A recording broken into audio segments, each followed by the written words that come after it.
Runaway boy gave his jacket to a freezing girl. 300 bikers arrived to warm her and the streets. Eli Carter felt the cold, the way you feel a hand closing around your throat, slow at first, then all at once. The wind funneled down Ridgeport Avenue, slicing between boarded storefronts and turning every breath into glass. His sneakers were soaked through, his fingers were numb, and he'd already decided he would rather freeze out here than go back.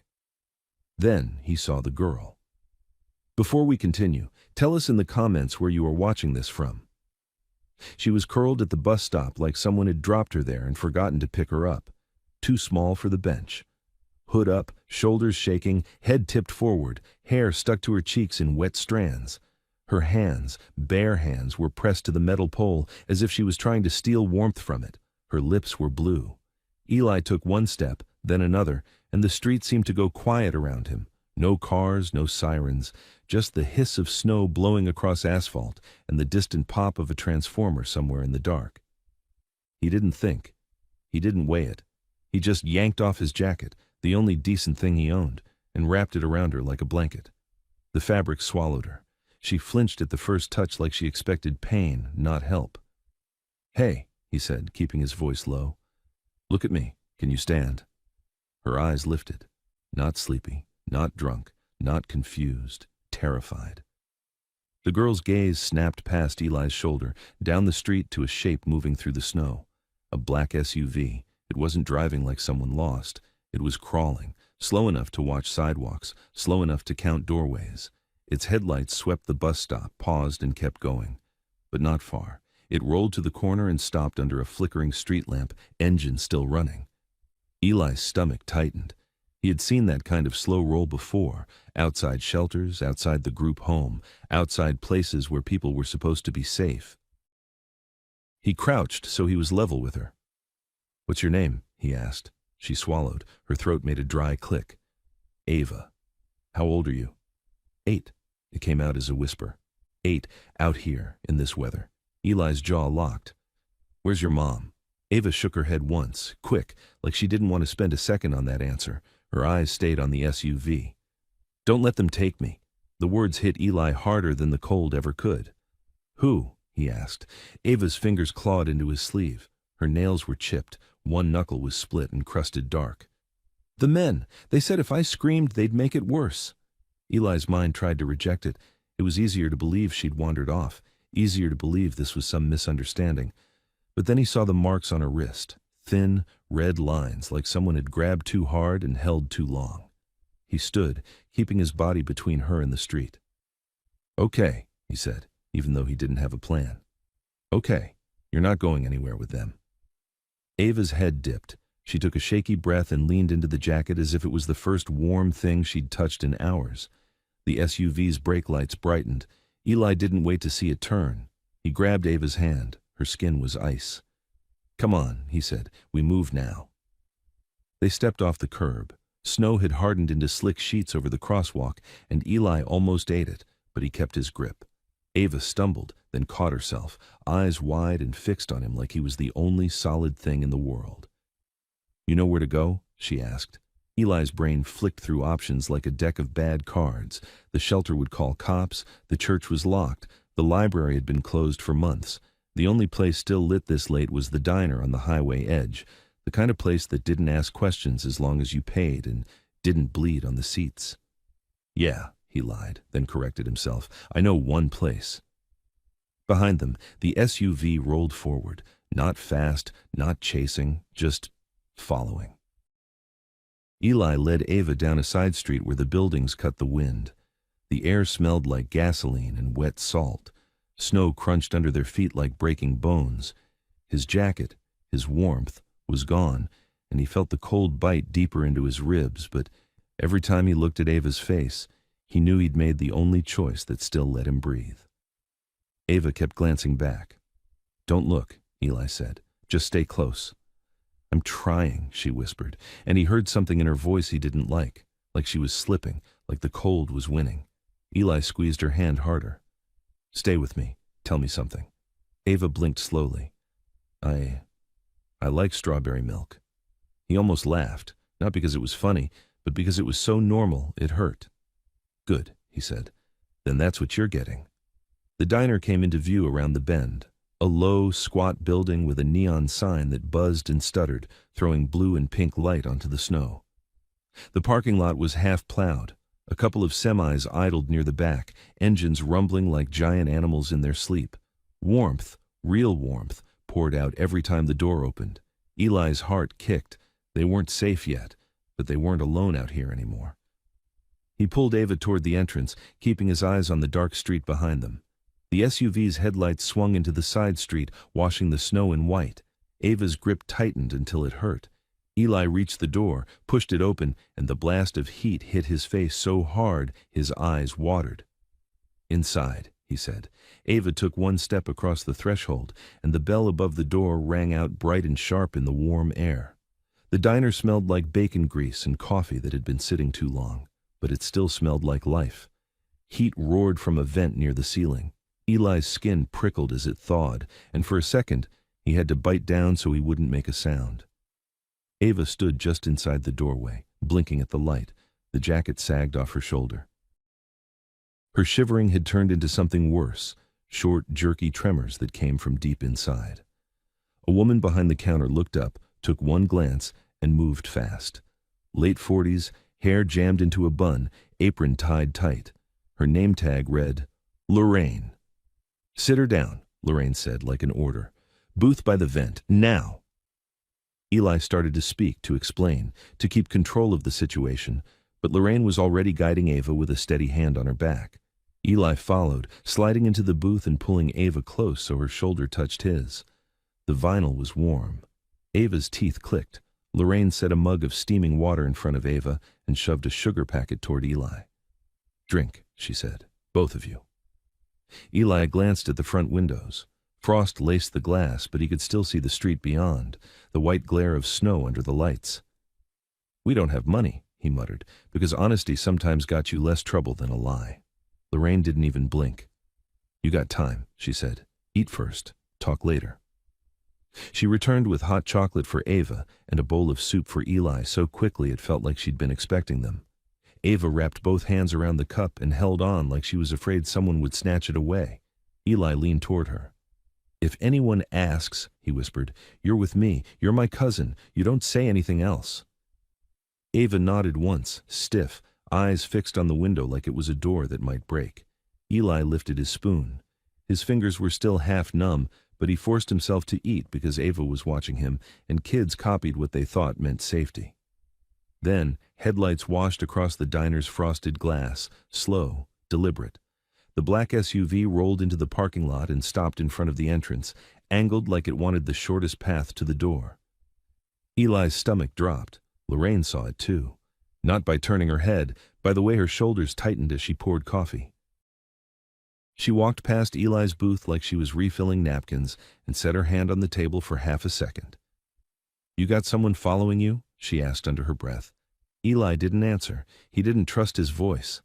Lorraine's eyes flicked to Ava's bruised wrist where the sleeve had slipped back. Something hard settled into Lorraine's face. She straightened and nodded toward the hallway beside the kitchen. "Back way," she said quietly.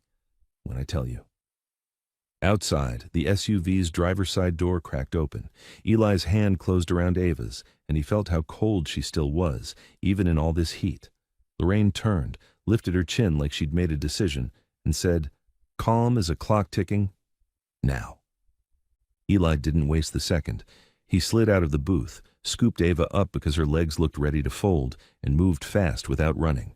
Lorraine stepped into the aisle at the same time, blocking the sightline from the entrance with her body and a practiced, bored smile, like she was about to wipe tables. Eli reached the hallway, pushed the door marked "Employees Only," and slipped into the warm, humming back corridor with Ava pressed to his chest. The back corridor smelled like bleach and hot grease, the kind of heat that made your skin sting after being out in the cold. Eli shut the Employees Only door with his foot and leaned into it for half a second, listening. Ava was light in his arms, too light, her head tucked against his shoulder under his jacket like she was trying to disappear into it. A voice from the kitchen snapped, "Lorraine, you bringing in strays again?"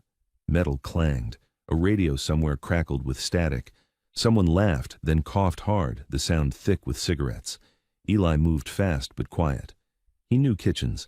He'd washed dishes, swept floors, taken cash under the table in places that didn't care about IDs. The rule was always the same. Don't be seen unless you were useful. Ava made a tiny sound, not a word, just a breath that hitched. Eli adjusted his hold and felt her shaking shift into something worse, small spasms that made her shoulders jerk. "Stay with me," he whispered, eyes open. "I am," she said, but it came out thin, like she was saying it to convince herself. Lorraine appeared at the end of the corridor with a stack of towels, moving like she owned every inch of the place. She pressed a towel into Eli's free hand. "Wrap her head," she said. "Cover the ears." Eli did it, hands clumsy, heart banging too hard. Ava let him, eyes half-lidded now, lashes wet. Lorraine's gaze flicked over Ava's face, her wrists, the way she held her arms close like she was used to being grabbed. "They come in?" Eli asked. Lorraine didn't answer right away. She stepped past him, peered through the small kitchen window that looked out into the dining area, then came back with her jaw set. "Not yet," she said. "But they are at the door. I saw the silhouettes, 2 of them." Eli's throat tightened. "We go out back."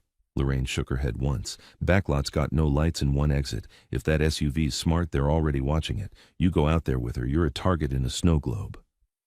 Eli's eyes darted down the corridor. A second door at the end had a red exit sign above it. He could hear wind whining against it. Lorraine caught his glance. "That's what I'm talking about," she said. "They'll funnel you." Eli swallowed. It took everything not to yank the door open anyway. Anything was better than being cornered. Then the bell out front rang again, sharp, bright, not the slow, casual ring of a late-night customer. This one had weight behind it, the door opening wide and letting in a gust of cold air that made the kitchen vents groan. Eli froze. Lorraine's expression didn't change, but her eyes narrowed the way they did when she decided whether to smile or bite. "Stay put," she said, "no matter what you hear." She turned and walked back toward the dining room like she was going out to wipe tables. Eli stood in the corridor with Ava, listening to the muffled sounds through the door.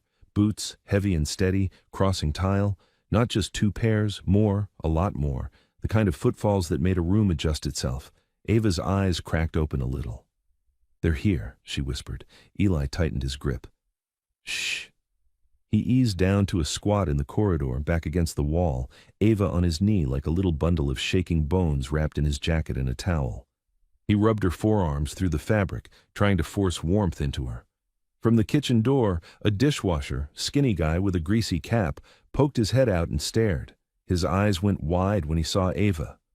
"What the hell?" the guy muttered. "Close it," Eli hissed. The dishwasher didn't. He looked down the corridor, then toward the dining room, and his face changed like he'd just put pieces together. "Those dudes in the lot?" he asked. "They've been circling all night. Lorraine clocked them." "Help me," Eli said, the words tasting wrong. Asking for help was a trap 9 times out of 10. The dishwasher hesitated, then stepped out fully.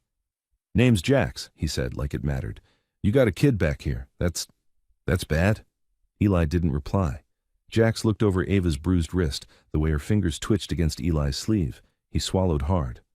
"I'll tell Lorraine," he whispered. "But you should know. There's bikers out there." Eli's stomach dropped. "What kind of bikers?" Jax made a face like he didn't want to say it. "Not the kind that steal catalytic converters? The kind with patches."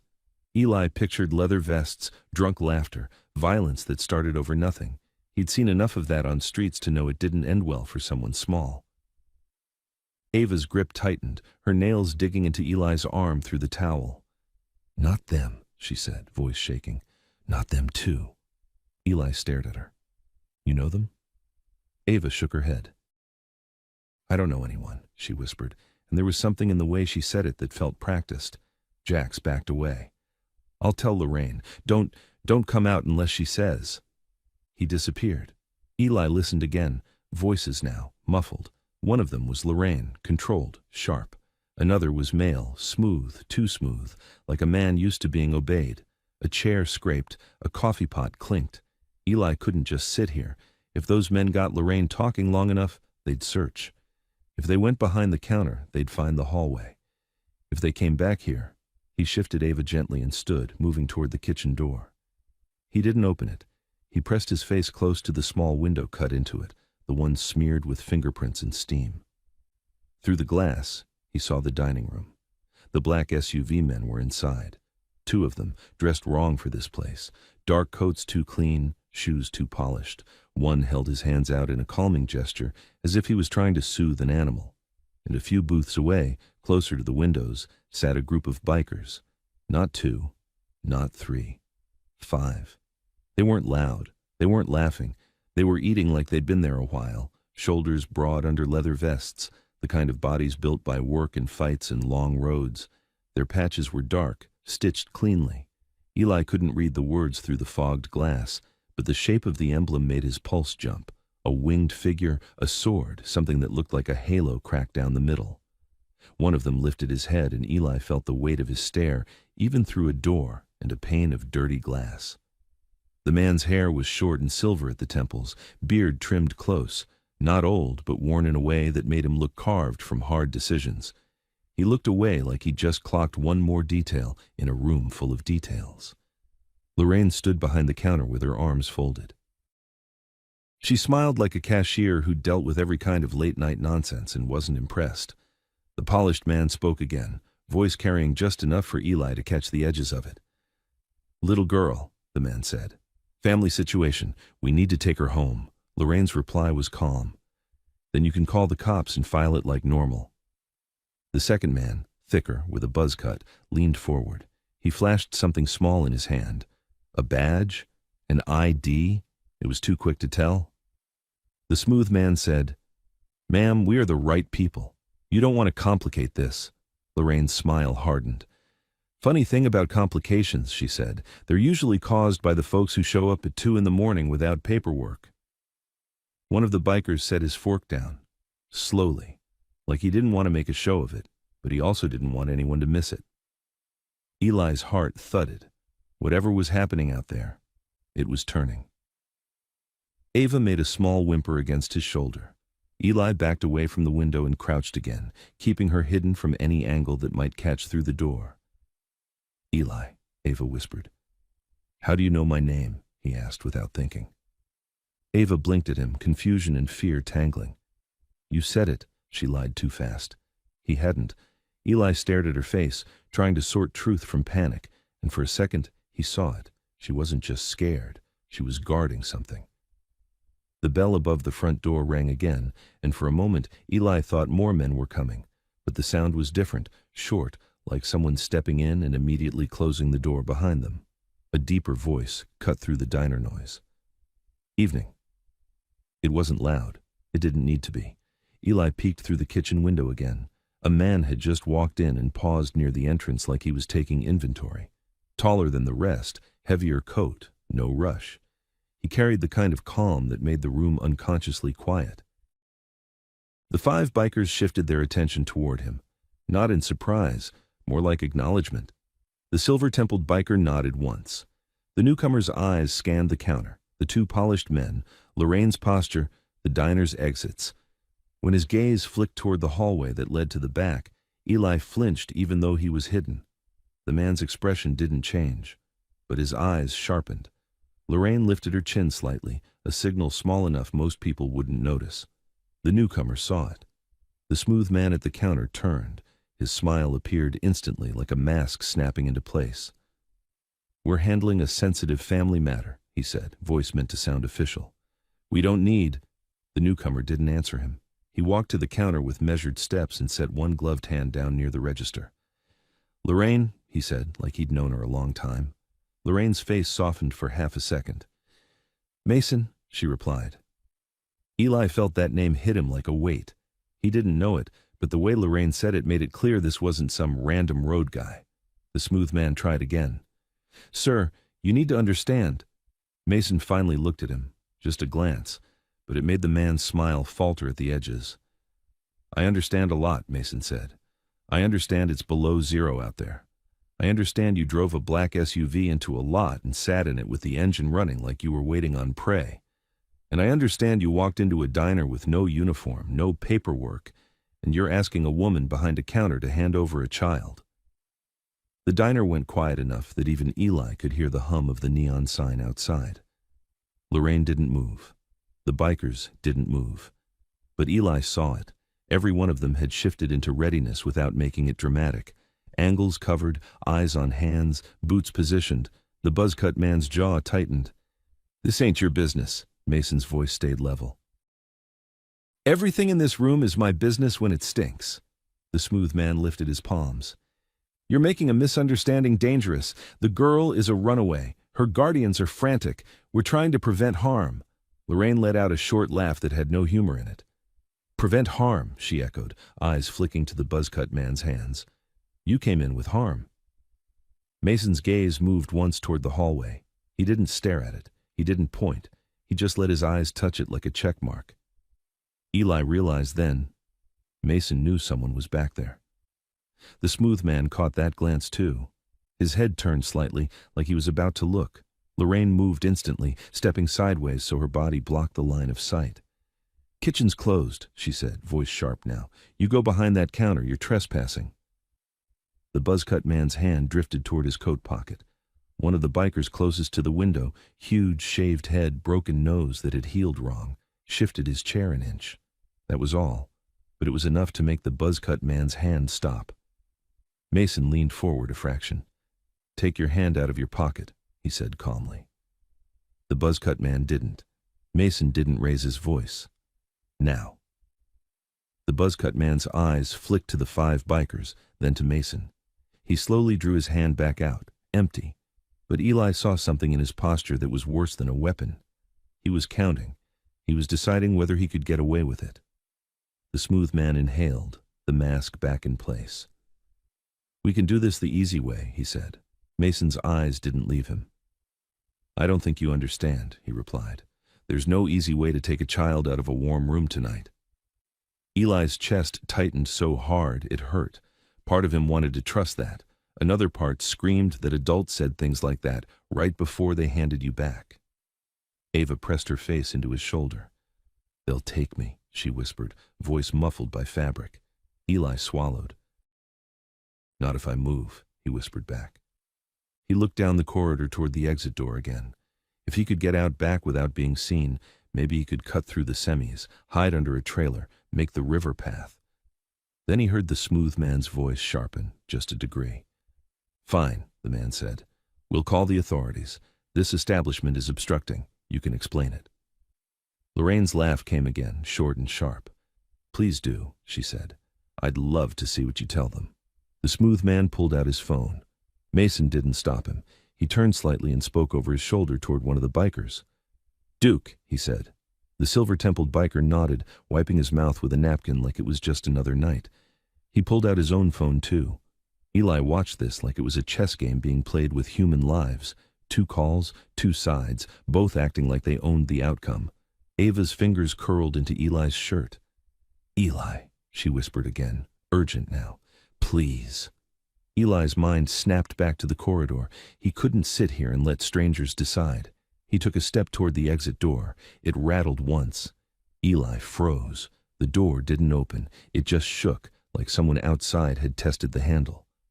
A second later, the wind forced a thin whistle through the doorframe, and Eli understood what Lorraine meant. Someone was out there. He backed away from the exit, pulse hammering, and pressed himself into the shadow beside a stack of crates. Ava's breathing went shallow. Eli leaned close to her ear. "Listen to me," he whispered. "If anyone comes back here, you stay behind me. You don't run. You don't scream unless I tell you, okay?" Ava nodded, eyes glossy. Footsteps approached from the kitchen side. Not fast, measured. The kitchen door swung open, and Jack stepped into the corridor, face pale. Behind him was Lorraine, and behind Lorraine was Mason. Up close, Mason looked even more solid. Broad shoulders under a dark coat, hands bare, knuckles scarred. His eyes went straight to Ava. His expression didn't soften in a showy way, but something in his face shifted, like a switch flipping from suspicion to certainty. Lorraine spoke first. "This is them," she said quietly, not to Eli, but to Mason. "The kid and the girl." Eli's body tightened. His instinct screamed to pull Ava away. Mason held up one hand, palm open, not moving closer. "I'm not here to take her," he said, voice low. "I'm here to keep her warm and breathing." Eli didn't answer. Mason's eyes flicked to Eli's bare arms, his shivering. the way his lips were cracked from cold. "You're the one who gave her your jacket." Eli's jaw clenched. "So?" Mason nodded once, like that was the only proof he needed that Eli wasn't a threat. "So you didn't have to," he said, "and you did it anyway." Lorraine stepped closer to Eli, not touching him, just near enough to be an anchor. "Those men aren't right," she said. "You feel that, right?" Eli stared at Mason. "Who are you?" Mason didn't puff up, didn't brag. "Name's Mason Kellen," he said. "People call me Saint." Eli's stomach dropped again. Saint. The kind of nickname you didn't get by being gentle. Ava's eyes widened. She stared at Mason's face like she was trying to find something. Danger, safety, anything. Saint lowered his voice. "What's her name?" Eli hesitated. He didn't want to give anything away. Ava whispered. "Ava."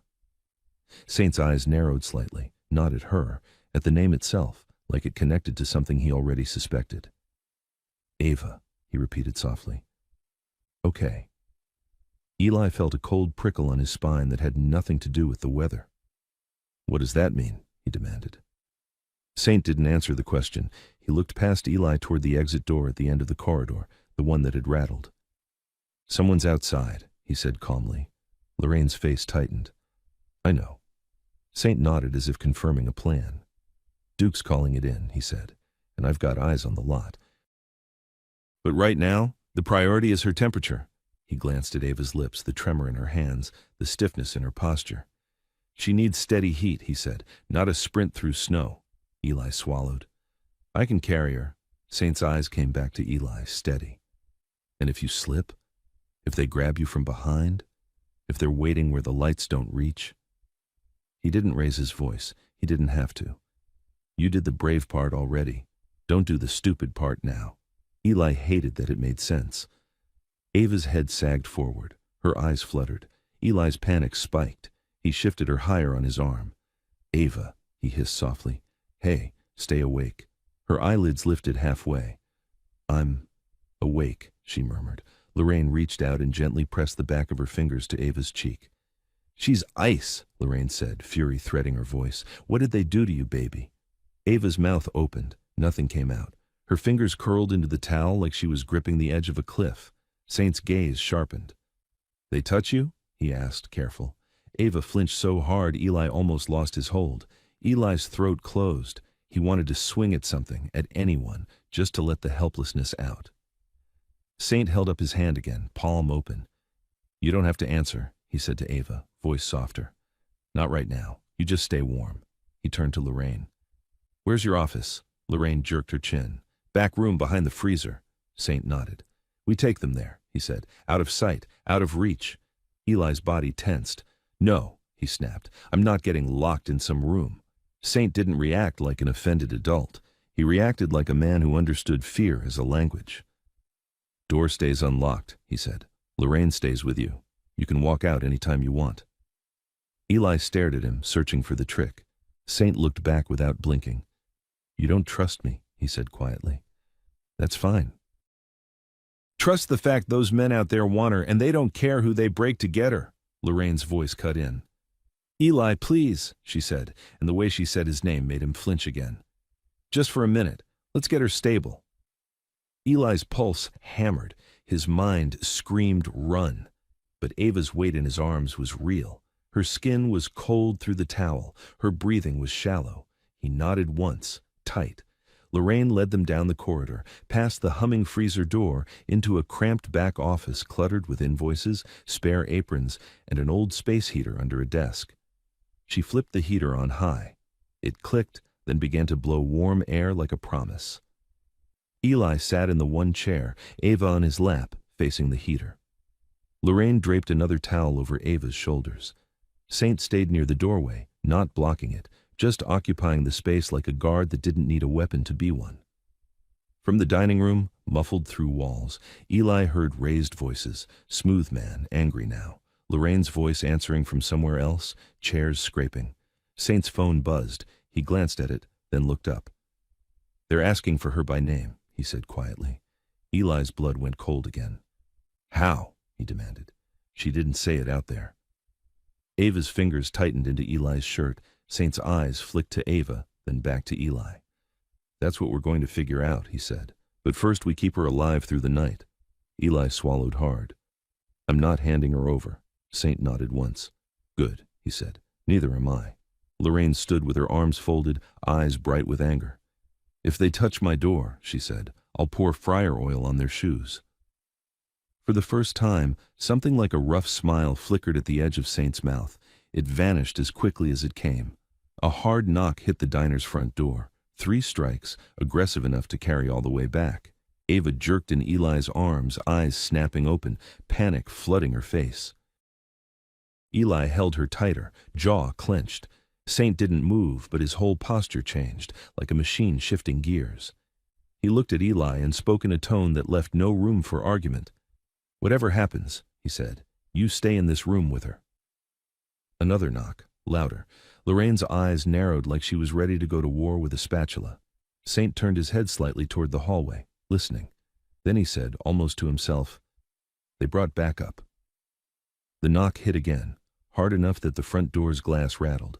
Ava jolted in Eli's lap, eyes wide, breath shallow. Eli tightened his arms around her and angled her toward the little space heater. "Hands in front of it," he murmured. "Don't look." Lorraine stood behind the desk with her phone, tapping the screen like rage could create signal. Nothing. The storm had swallowed the bars. Saint didn't pace. He just listened, head slightly tilted. "Duke," he called. Duke's voice answered from the hall. "Yeah. How many now?" "2 vehicles," Duke said. "SUV and a sedan. Sedan's running. They keep checking the back lot." Outside, the smooth man's voice punched through the walls. "Open up. We have legal authority." Eli's stomach twisted. Authority was always a word people used right before they hurt you and called it help. Saint glanced at Eli. "Last name?" Eli hesitated. Trust had teeth. "Carter," he muttered. "Eli Carter." Saint nodded once. "All right. Nobody takes her. Nobody takes you." "You saying it doesn't make it true," Eli shot back. "Then watch what I do," Saint said.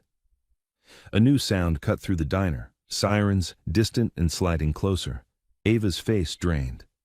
"Police," she whispered. Eli's throat closed. "No." The siren died in the lot. Car doors slammed. Boots crunched on snow. Then came a measured knock, official, like a gavel. "Ridgeport Police," a voice called. "Open the door." Lorraine's eyes went to Saint. Saint's tone stayed even. "Go up front. Don't open anything. Ask for badge number through the glass." Lorraine grabbed the fryer spray from her apron and left the office. Ava trembled against Eli, her little hands rigid with cold. Eli tried rubbing warmth into her fingers, but they stayed stiff. Saint reached into his coat and tossed a foil emergency blanket to Eli. "Wrap it around her under the jacket," he said. "Shiny side in." Eli fumbled with it. The foil crinkled loud. Ava flinched, then relaxed a fraction as the heat started to stay. From the dining room, Lorraine's voice carried. "Badge number?" she called. "Name 2. A pause. "Lieutenant Harris, badge 214. Eli went still. Harris. He didn't have to try to remember. Pressed uniform, practiced smile, clipboard hand at the group home doorway. The guy who walked in like he owned the place and walked out with kids like it was routine. Eli's fingers dug into the foil blanket. "It's him," he whispered. Saint's eyes sharpened. "You know him?" "He comes to the home," Eli said, voice raw. "He does pickups, calls it placement, then the kid's gone." Saint nodded once. "Then we treat him like part of the problem." Out front, Harris's voice hardened. "Ma'am, this is a child endangerment situation. We have information a minor is being concealed on the premises. Open the door."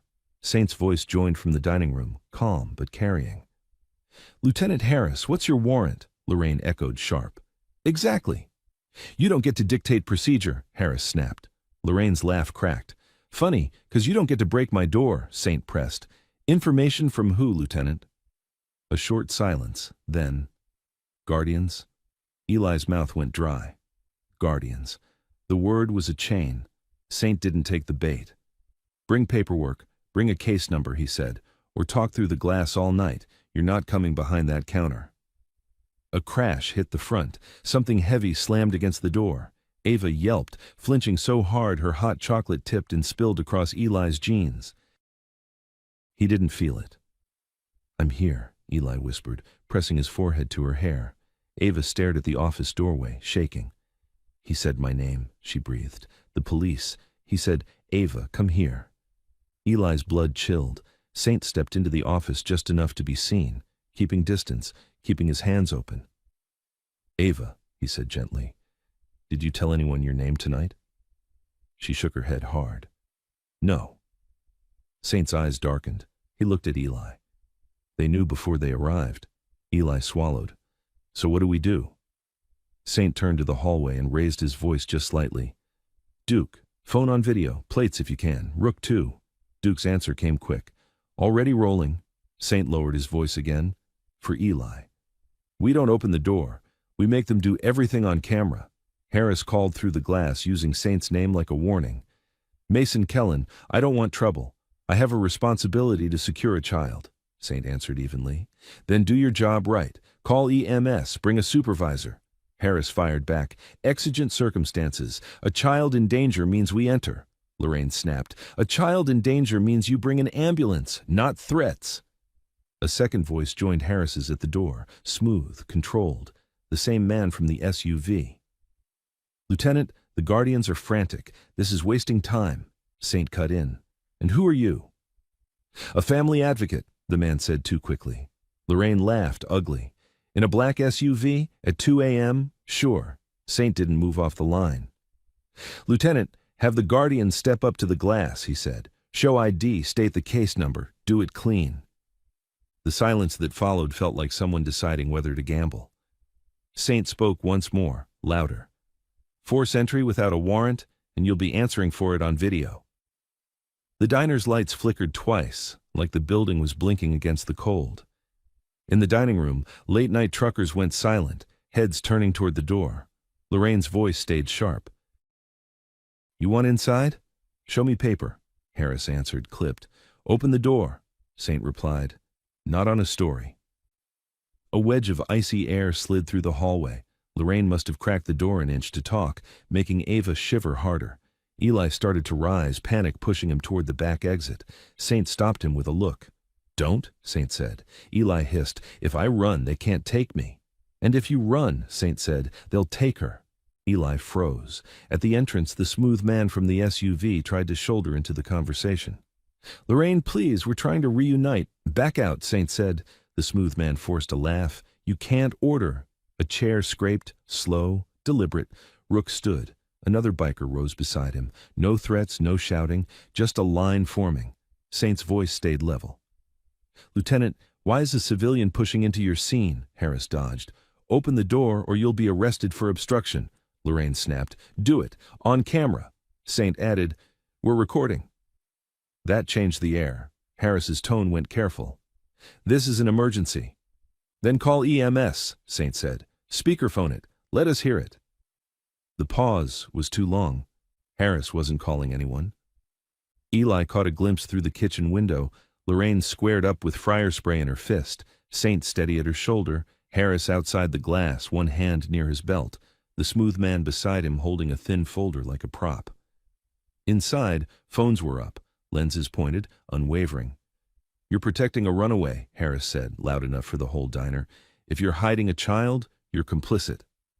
"Then do it right," Saint answered. "Case number, paper, supervisor." Harris's jaw tightened. His eyes flicked to the sedan, then back. The smooth man tried again, softer. "Let me talk to the girl." "No," Saint said. One word, final. Lorraine lifted the spray. "You step through that door," she warned. "You're wearing it." For a second, Eli thought Harris would force it anyway, because he was used to people folding. But the phone stayed up. The truckers kept watching. Harris took a slow breath. "Unit 2, he said, voice sliding away from the glass. Jax burst into the office with packets in both hands, eyes wide. Behind him came a biker Eli hadn't noticed. Thick forearms, a small medic bag slung under his vest. Patch on his chest read, Doc. Doc looked at Ava like a patient, not a problem. "Hey, kiddo," he said softly. "You with me?" Ava blinked. I'm Ava." Doc checked her gently, then glanced at Saint. Cold deep, he said. Shivering's fading.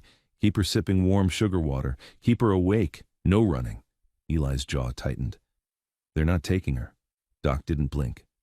Not tonight. Doc tore open sugar packets, dumped them into a foam cup, and poured warm water from a kettle Jax had brought. He held it to Ava's lips. Tiny sips, he said. You stop if you feel sick. Ava swallowed once, then again, eyes squeezing shut like she was pushing through pain. Eli kept one hand on her back, feeling every shiver. Eli looked at Saint, voice breaking with anger he couldn't aim. Why are you doing this? Saint didn't pretend it was complicated. Because I watched a kid with nothing left give away the only warm thing he had, he said. And because men who hunt children don't get to walk out smiling. A click sounded. Small, almost nothing. A radio keying up. Harris's voice shifted away from the door, slipping into command meant for someone beside him. Unit 2, take the back exit. If they move, intercept. Eli's eyes snapped to the corridor, the red exit sign, the handle that had rattled earlier. Saint heard it too. He didn't flinch. He just turned to Eli, calm as stone. New plan, Saint said. You and Ava stay away from that exit. Duke's going back there now. And we're moving you deeper into the building, where they can't see you and they can't touch you. Eli hesitated, fear fighting logic. Ava's fingers tightened around his sleeve. Please, she whispered. Eli nodded once and lifted her carefully. The foil blanket crinkled again. Ava winced, then tucked her face into Eli's shoulder. Saint stepped aside, leaving the office door unlatched. This way, he said. As Eli carried Ava into the corridor, another crash hit the front door, and the diner, for the first time, felt like a place under siege. The corridor narrowed as they moved, the warmth fading the farther they got from the dining room vents. Eli carried Ava with both arms now, her body limp in a way that scared him more than the shivering ever had. The foil blanket crinkled with every step, loud in the tight hallway, and Eli hated that sound, because it reminded him they weren't invisible. They were just out of sight. Saint walked ahead like he knew the building's bones. Lorraine stayed behind them, one hand on the wall, listening, ready to pivot. Doc kept pace at Eli's shoulder with his medic bag, eyes on Ava's face. Keep talking to her, Doc murmured. If she stops answering, you tell me. Eli swallowed. Ava, hey, what's your favorite movie? Ava's eyelids fluttered. I don't have one. You ever watch cartoons? Eli pressed, forcing normal into the space. Anything? Ava's lips parted. Like, the one with the snowman. Eli almost laughed again, that same painful almost. Okay, he said. We'll watch it. All right. Ava didn't answer. Her head rolled slightly against his shoulder. Doc's hand slid gently under her jaw, checking. She's fading, he said, controlled. She needs steady heat and sugar, and she needs to stay awake. Saint stopped at the industrial freezer door. It was huge, metal, with a thick latch and frost along the edges. He looked over his shoulder. Eli, he said quietly, you trust me enough to follow one instruction? Eli's throat tightened. Depends on the instruction. Saint nodded as if that was fair. If it goes loud up front, he said, you do not run into the storm. You stay behind me. You don't become a silhouette they can snatch. Eli wanted to say he was nobody's responsibility, wanted to say he didn't need a biker boss telling him how to survive, but Ava's cold weight in his arms made him nod. Saint pulled the latch and swung the freezer door open. A wave of cold hit them, different from the street, sharp, sterile. Shelves of boxed meat and frozen fries. A light buzzed overhead.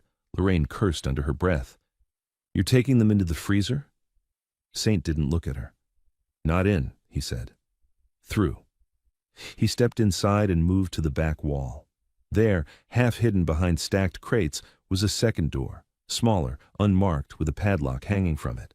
Saint reached into his coat, produced a key ring, and slid a key into the lock like this was routine. Eli stared. How do you have keys to her freezer? Lorraine didn't sound surprised. He fixed my back door last winter, she said, after somebody tried to pry it open. Saint didn't comment. He opened the hidden door, and a narrow stairwell appeared, going down into darkness. Ava stirred weakly. No, she whispered, barely audible. Not down. Eli froze. Ava. Her fingers tightened on his sleeve for the first time in minutes. Not the downstairs, she breathed, and something in her voice turned the heat in Eli's chest to ice. Doc leaned in. Ava, he said softly, look at me. Is this like where you were?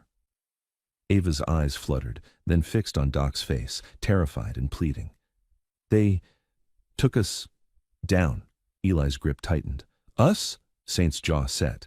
He didn't push Ava for answers. He nodded to Doc. Get her stable, he said. Then to Eli. We're not taking her into a trap. We're taking her away from a door they can kick in. He stepped aside, giving Eli space to choose. Eli didn't trust stairwells, didn't trust basements, but he trusted the sound of boots outside even less. He stepped into the stairwell. The air was damp down there, smelling like old pipes and mop water. A single bulb flickered, throwing shadows across the concrete steps. Saint went first, then Doc, then Eli with Ava, Lorraine behind, pulling the hidden door nearly closed without latching it. Above them, the diner's front felt far away, until a crash rattled through the building, vibrating the freezer shelves. Ava jerked. They're coming, she whispered. Eli pressed his cheek to her hair. I won't let them, he said, and he didn't know if he meant it as a promise or a prayer. They reached the bottom of the stairs into a utility room with a low ceiling. Pipes ran along the walls.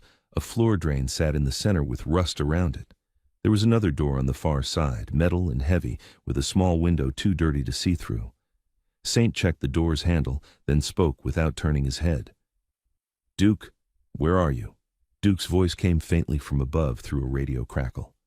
Backlot, he said. They moved. 2 uniforms went around. Saint's eyes narrowed. Harris sent them. Yeah, Duke said, and the sedan's got another guy walking perimeter. Civilian, hood up.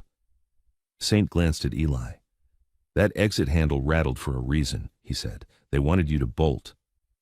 Eli's stomach turned. He'd been seconds from doing exactly that. Doc crouched beside Eli, voice gentle but firm. Set her down, he said. On the floor by the pipe. We need to keep her heat in and her blood moving. Eli lowered Ava carefully onto folded towels Lorraine had carried down. Ava's eyes rolled toward him, half open. Stay with me, Eli said, panicked. Ava, come on, talk. Ava's lips moved. I'm sorry. For what? Eli demanded. Ava's eyes squeezed shut. A tear leaked out and froze at the corner before it slid. Doc held the warm sugar water to her mouth again. Tiny, he whispered. Good, that's it. Good. Saint stepped to the far door and pressed his ear to it, listening. His body was still, but Eli could see the readiness in him, like he could switch from calm to violence in the space of a heartbeat. Lorraine crouched by the stairs, phone in hand, useless signal still dead. If they get in my kitchen, she muttered, I'm suing the whole city. Saint didn't smile. If they get in your kitchen, he said, we'll have bigger problems than court. Another crash echoed through the building, louder, closer. A chorus of voices followed, Harris's hard tone, the smooth man's sharper one, Lorraine shouting back from somewhere above. Eli's pulse hammered. They're going to break in, he whispered. Saint turned slightly. If they do, he said, it won't be quiet. Doc looked up from Ava. She can't handle a struggle, he warned. If she spikes and drops, we lose her. Eli's throat tightened. Then we have to get out. Saint's eyes held him. Out where? Eli's mind raced. The storm, the lot. The cops posted at the back exit, the SUV waiting like a mouth. Saint looked at Lorraine. Is there a service tunnel to the old building next door? He asked. Lorraine hesitated, then nodded once.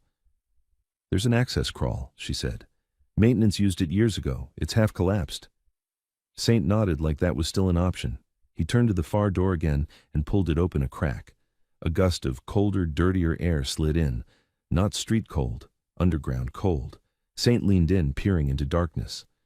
Tunnel, he said. Lorraine exhaled a shaky breath. It's tight and wet. Saint looked at Eli. Can you crawl with her? Eli stared at Ava. She was barely conscious. Crawling with her strapped to him sounded impossible. Doc spoke before Eli could. We can rig a carry, he said. He opened his medic bag and pulled out a wide roll of cloth and 2 lengths of webbing. Like a sling, Keeps her against his chest, keeps her heat close. Eli's hands shook as Doc looped the webbing around his shoulders and under Ava, tightening it so she sat snug against him like a backpack turned to the front. Ava whimpered, then sank against him, cheek pressed to his collarbone under the jacket. Eli swallowed hard. "Ava," he whispered, "if you can hear me, squeeze my shirt." A tiny pressure, barely there, but it was real. Doc nodded once. "She's still here," he said. Saint stepped into the tunnel entrance, shoulders angling to fit. "I go first," he said. "Duke will cover the freezer. Lorraine, stay on my back. Doc?" A sudden metallic bang above made everyone freeze. It wasn't a crash this time. It was the sound of a latch giving. Lorraine's face drained. "That's my kitchen door," she breathed. Saint's radio crackled. Duke's voice came fast. "They're inside." Harris pushed it, said exigent. They came through with 2 uniforms. Eli's stomach dropped. "He's breaking in."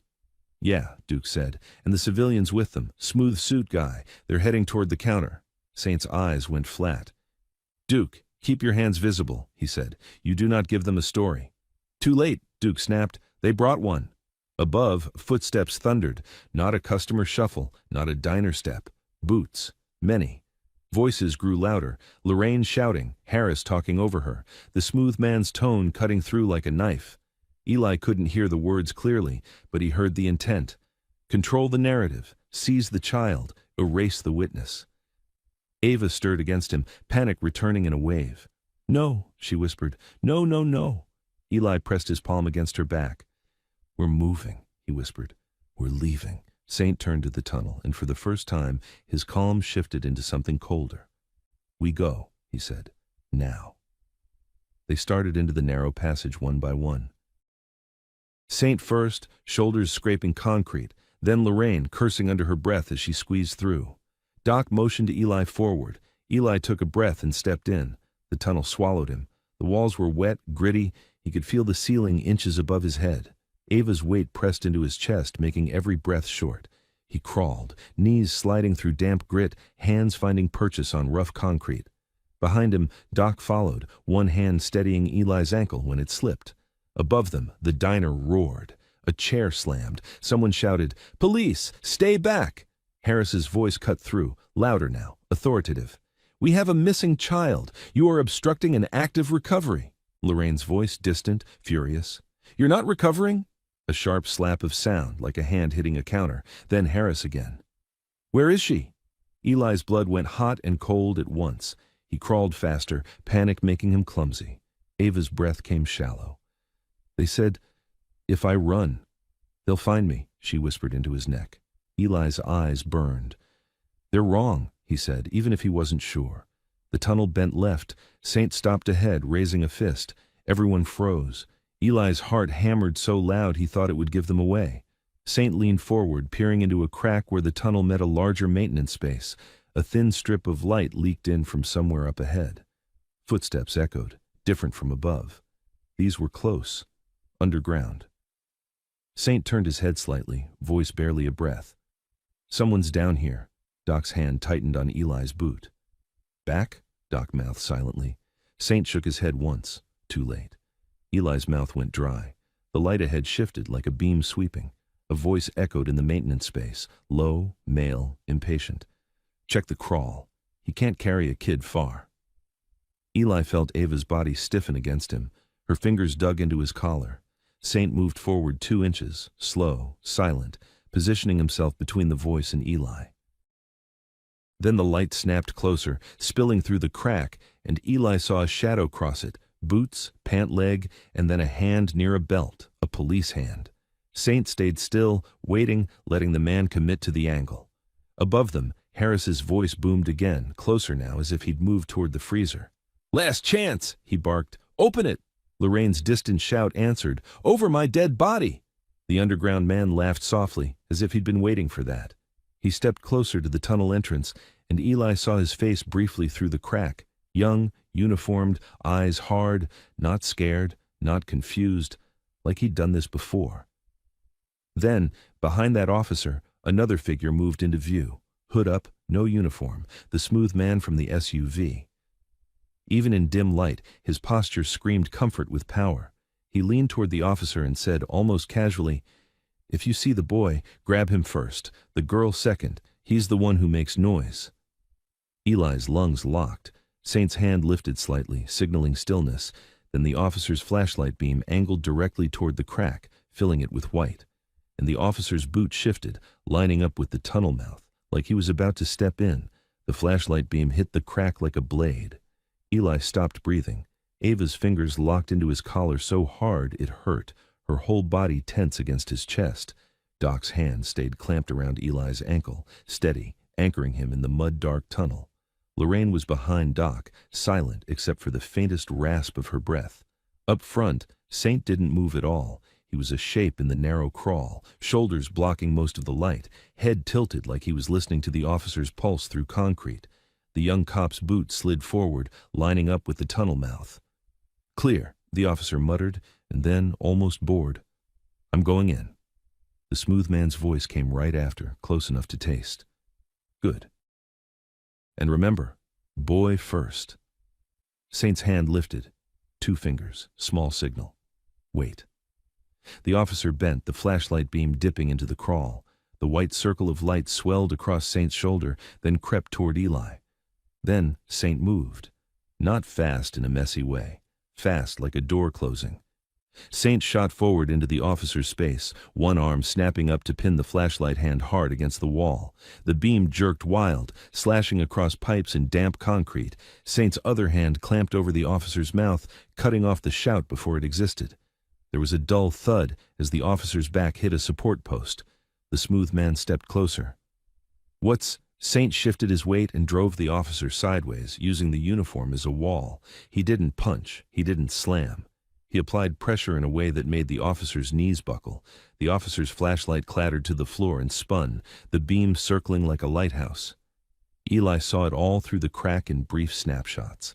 Saint's hand on the officer's throat, not choking, just controlling. The officer's eyes wide and furious. The smooth man pausing mid-step, recalculating. Doc's grip tightened on Eli's ankle, the message clear. "Do not move." Saint leaned close to the officer's ear and said something Eli couldn't hear. The officer's shoulders sagged just enough to show he understood. Saint eased him down to the floor with a cold gentleness, keeping him quiet. Then Saint looked up at the smooth man.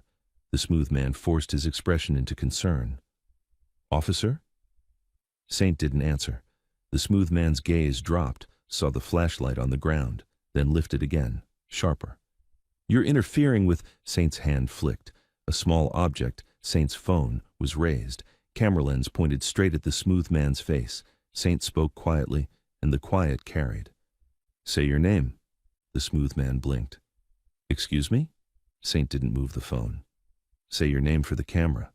The smooth man's mouth tightened. He glanced toward the stairs, toward the diner above, where Harris's voice was still booming, muffled by concrete. "I'm not obligated." Saint's voice stayed flat. "Then step back." The smooth man didn't. He shifted his weight like he was about to push past. Saint's hand slid down to the officer's belt, popped the radio mic free, and keyed it once. Just a click. He held it up to the smooth man like a question. The smooth man froze. Saint's eyes didn't blink. "You're not a guardian," he said. "You're a handler." The smooth man's smile tried to return and failed. "You have no idea what you're talking about." Saint angled the phone slightly, making sure the smooth man's face stayed framed. "I've got a child hypothermic. I've got you telling a cop to grab a runaway boy first. That's plenty." The smooth man's nostrils flared. For a second, the mask slipped and something hard showed through. "You don't want to be in this," he said, low. Saint didn't react. He only said, "Back, away, now." Behind Saint, deeper in the maintenance space, another pair of footsteps approached, heavier, steadier. A second uniform, coming to check why the first one went silent. Saint heard it before Eli did. He shifted, still keeping the first officer pinned and quiet, and raised 2 fingers again, this time a different signal. Doc released Eli's ankle and tapped his heel twice. "Move." Eli's brain snapped into motion. He crawled backward a few inches, slow, careful, keeping Ava tight to his chest. Ava made a small sound, a breath that trembled on the edge of a whimper. Eli pressed his cheek to her head. Quiet, he breathed. You're doing perfect. Just breathe. The tunnel behind them opened slightly, enough space to turn. Lorraine slid forward, hands on the wet concrete, face tight with fear and anger. Doc moved in front of Eli now, blocking Ava from any angle the flashlight might catch. From the crack ahead, Eli heard the second officer's voice. "Hey." "You good?" Saint answered without raising his voice. "Slipped," he said, calm. "Watch your step. Pipes leak." The second officer stepped closer. The flashlight beam steadied again. Someone had picked it up. The smooth man said, "Quick. He's here. He's in the crawl." Saint cut him off. "No," he said, and there was something in that one word that made even the smooth man hesitate. The second officer's tone sharpened. "Sir, step aside." Saint didn't. "You got a warrant for a crawl space?" he asked. "Exigent?" "Exigent," Saint repeated, almost bored. "Like the diner door you just broke? Like the child you didn't call EMS for?" The second officer paused just long enough. Doc used that pause. He signaled with 2 fingers toward the tunnel bend, then started guiding Eli backward, inch by inch, deeper into darkness. Eli moved, knees sliding through grit, heart hammering so hard it felt loud. Ava's breath tickled his throat, shallow and fast. He kept his hands steady, kept her pressed close. Then Harris's voice echoed down through the building from above, closer now, like he was moving toward the freezer. "Where is she?" Harris barked. "You think you can hide a child from me?" Lorraine's voice, distant, venomous. "I'm hiding her from you, Harris." A new sound followed, metal on metal, the freezer latch being yanked. Eli's stomach turned. Harris was getting closer to the hidden door. Saint's voice dropped in the maintenance space. "Duke," the radio crackled. "Here. You got line of sight on the freezer?" "Yeah," Duke said. "He's there. Harris, he's got the smooth suit with him now." Saint's jaw tightened. "He's not leaving with them," Duke said, and there was controlled fury in it. "Hands visible," Saint reminded him. "No story." "They're writing one anyway," Duke snapped. The second officer's voice rose in the maintenance room. "Sir, put your hands where I can see them." Saint didn't argue. He simply lifted his hands, slow, palms open, still blocking the tunnel mouth with his body. The smooth man's voice cut in, sharp. "Move him. I want the crawl checked." Saint's phone stayed up, recording. "Say your name again," Saint said. The smooth man hissed. "Shut that off." Saint's eyes didn't leave him. "Or what?" The smooth man made a small, furious movement with his hand, like a flick, a signal, and the second officer took a step forward to grab Saint. Saint moved first.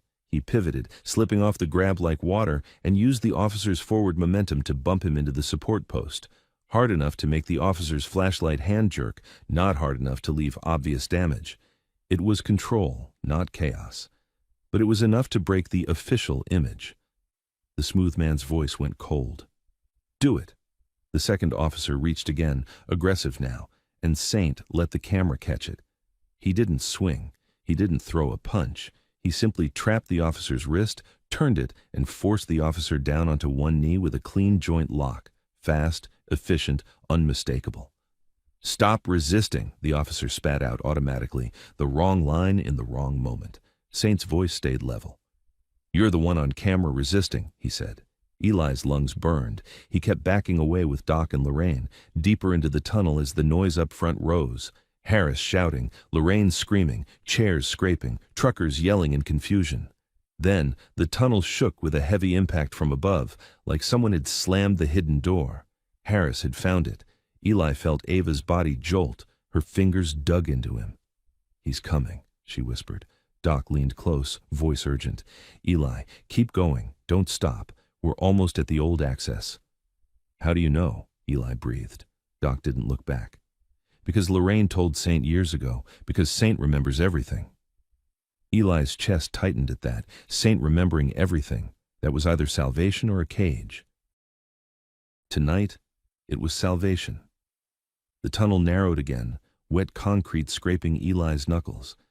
Ava's weight felt heavier now, not because she'd gained anything, but because Eli's arms were shaking from cold and fear. He forced his legs to move anyway. Then Ava whispered something that made Eli almost lose his grip. "They said your name," she murmured into his throat. "They said Eli Carter ran." Eli went cold. "When?" Ava's voice trembled. In the room. The man. On the phone. He said, "Find Eli Carter. If he talks, it's over." Eli's mouth went dry. "You heard that." Ava nodded against him, a small, terrified motion. They had papers, with names. Eli's heart slammed. "From the home." Doc's voice came tight. "We'll unpack it later. Keep moving." Lorraine crawled behind them, breath ragged. "Harris is rotten," she whispered, like she'd been holding it in for years. "I knew it. I knew it." A crash echoed down the tunnel. A door above slamming open. Footsteps on stairs. Voices spilling into the underground. Harris, closer. "Down here!" someone shouted, one of the uniforms. Eli's muscles locked. "They're behind us." Doc's voice sharpened. "No running. Just keep crawling." Eli crawled, faster now, panic making him clumsy. His knee slipped in a puddle. Ava whimpered, and Eli nearly screamed back at the universe to shut up, to stop hunting them like animals. A beam of light stabbed into the tunnel behind, flashlight searching. "Stop!" a voice barked. "Police!" Lorraine muttered, vicious. "Yeah, sure." Doc reached forward and shoved a loose maintenance panel aside. Cold air poured in from the opening, fresh, street cold. "Here," Doc said. "Old access." Saint's voice crackled over the radio again, faint but steady. "Doc." Doc keyed the mic, keeping his voice low. "We're at the access. They're in the tunnel behind." A beat. Then Saint said something that made Eli's skin prickle. "Understood," Saint replied. "Light it up." Eli blinked. "What?" Doc didn't explain. He guided Eli toward the opening. "You go first," he said. "Eli, keep Ava tight. Don't snag." Eli pressed through the panel opening into a cramped service cavity that smelled like wet brick and old oil. A ladder rose up into darkness, the rungs slick. A steel grate above it rattled in the wind. Eli looked up, teeth chattering. "We're going outside?" Doc's eyes were hard. "We're going where they can't control the story," he said. "Up." Behind them, the tunnel filled with echoing boots. "Crawl faster!" a uniform shouted. Ava's breath hitched. "No," she whispered. Eli grabbed the ladder and started climbing. Ava strapped to his chest. Every rung made the webbing tighten. Ava's head bumped his chin. He kept going anyway, hands slipping once, then finding grip. Doc climbed behind, one hand steadying Eli's heel again, keeping him from falling. Lorraine followed last, breath ragged, muttering curses like prayers. Eli shoved the grate up with his shoulder. It scraped open with a metallic scream. Cold night air punched him in the face. He hauled himself out into an alley behind the diner, snow whipping sideways under a streetlight that barely worked. Dumpsters, broken pallets, a chain-link fence half buried in drift, and beyond the fence, headlights. The black SUV was there, idling at the alley mouth like it had been waiting for exactly this. Eli's blood froze. The smooth man stood near it now, coat collar up, one hand in his pocket, watching the grate like he'd known where it led the whole time. He lifted his chin slightly, just enough to acknowledge Eli. Then he smiled. And from somewhere to the left, just out of the darkness, an engine roared to life, deep and heavy, followed by another, then another, like thunder building down the street. The smooth man's smile faltered as the sound multiplied. Saint's voice hit Doc's radio, calm as iron. "That's our heat." Eli turned his head, and the alley filled with moving headlights. The alley didn't just fill with headlights. It filled with presence. Engines rolled in low and steady, one after another, the sound stacking until it stopped being noise and became weather. Warm exhaust pushed back the biting wind in thick waves, and for the first time since Eli had spotted Ava at the bus stop, the cold didn't feel like it owned the street. The smooth man by the SUV turned his head slowly, like he couldn't believe what he was seeing. A row of bikes slid into the mouth of the alley and stopped. Front wheels angled, spacing tight, lights pointed outward. More followed, bracketing the dumpsters and fence line, creating a corridor of steel and heat. Eli stood on the grate's edge, Ava strapped to his chest, his whole body locked between flight and collapse. Doc climbed out behind him, one hand on the ladder, eyes already scanning for threats.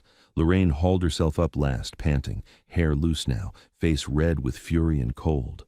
The smooth man's smile was gone. In its place was calculation, quick and sharp. He lifted one hand like he was calming animals. "Gentlemen," he he called, voice carrying over the engines. "You don't want to be part of this." A biker at the front, huge shoulders, patch visible even in the whipping snow, killed his engine and swung off. He didn't rush. He walked 2 steps forward and stopped, planting himself between Eli and the SUV like a human wall. "Name," the biker said, calm. The smooth man blinked. "Excuse me?" "Your name," the biker repeated, voice flat. "Who are you?" The smooth man's eyes flicked past him, counting bodies, counting cameras. Because there were cameras, phones raised, helmet cams blinking. A couple of bikers had their phones up already, lenses pointed at the SUV, at the alley, at the smooth man's face. Doc moved to Eli's side, pulling heat packs from his bag as if this was a routine call. He slid one under Ava's armpit through the jacket, then another against her ribs. Ava twitched, a small sound escaping her. Eli tightened his arms. "She's cold," he said, hoarse. Doc didn't look away from Ava's face. "I know," he murmured. "Keep talking to her." Eli swallowed. "Ava. Hey, you're okay. You hear the bikes?" Ava's eyelids fluttered. "Loud," she whispered. "Yeah," Eli said, forcing steadiness into his voice. "Loud is good." A biker with a medical patch on his vest, different from Doc's, more formal, pushed through the line carrying a compact insulated case. He opened it and pulled out a silver thermal wrap and a small pulse oximeter.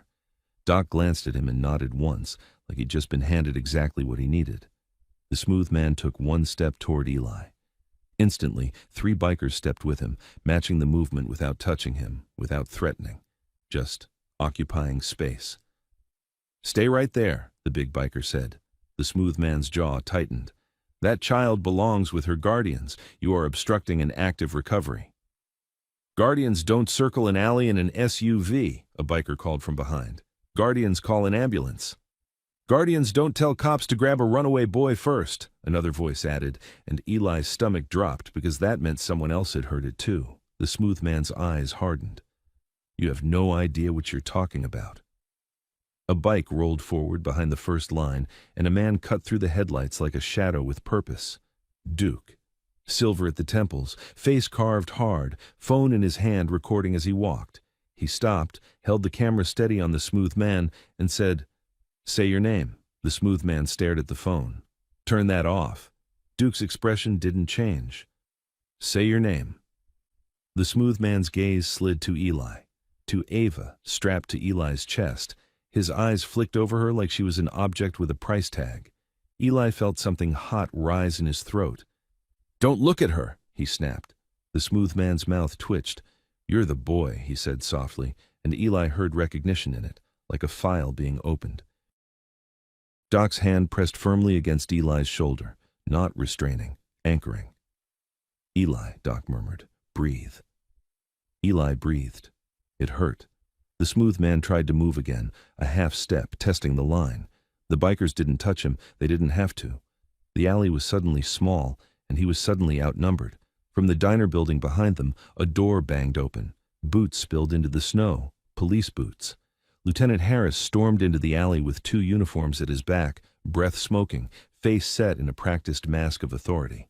He took in the bikes, the phones, the SUV, then locked onto Eli like he'd been looking for him all night. "There he is," Harris barked. "Eli Carter." Eli went cold all over again. Not weather cold, memory cold. Harris pointed. "Put the child down, now." Ava made a sound against Eli's chest, small and broken, and her fingers tightened into his shirt like she knew that voice. Eli's arms locked. "No," he said, and it came out steadier than he expected. Harris stepped forward.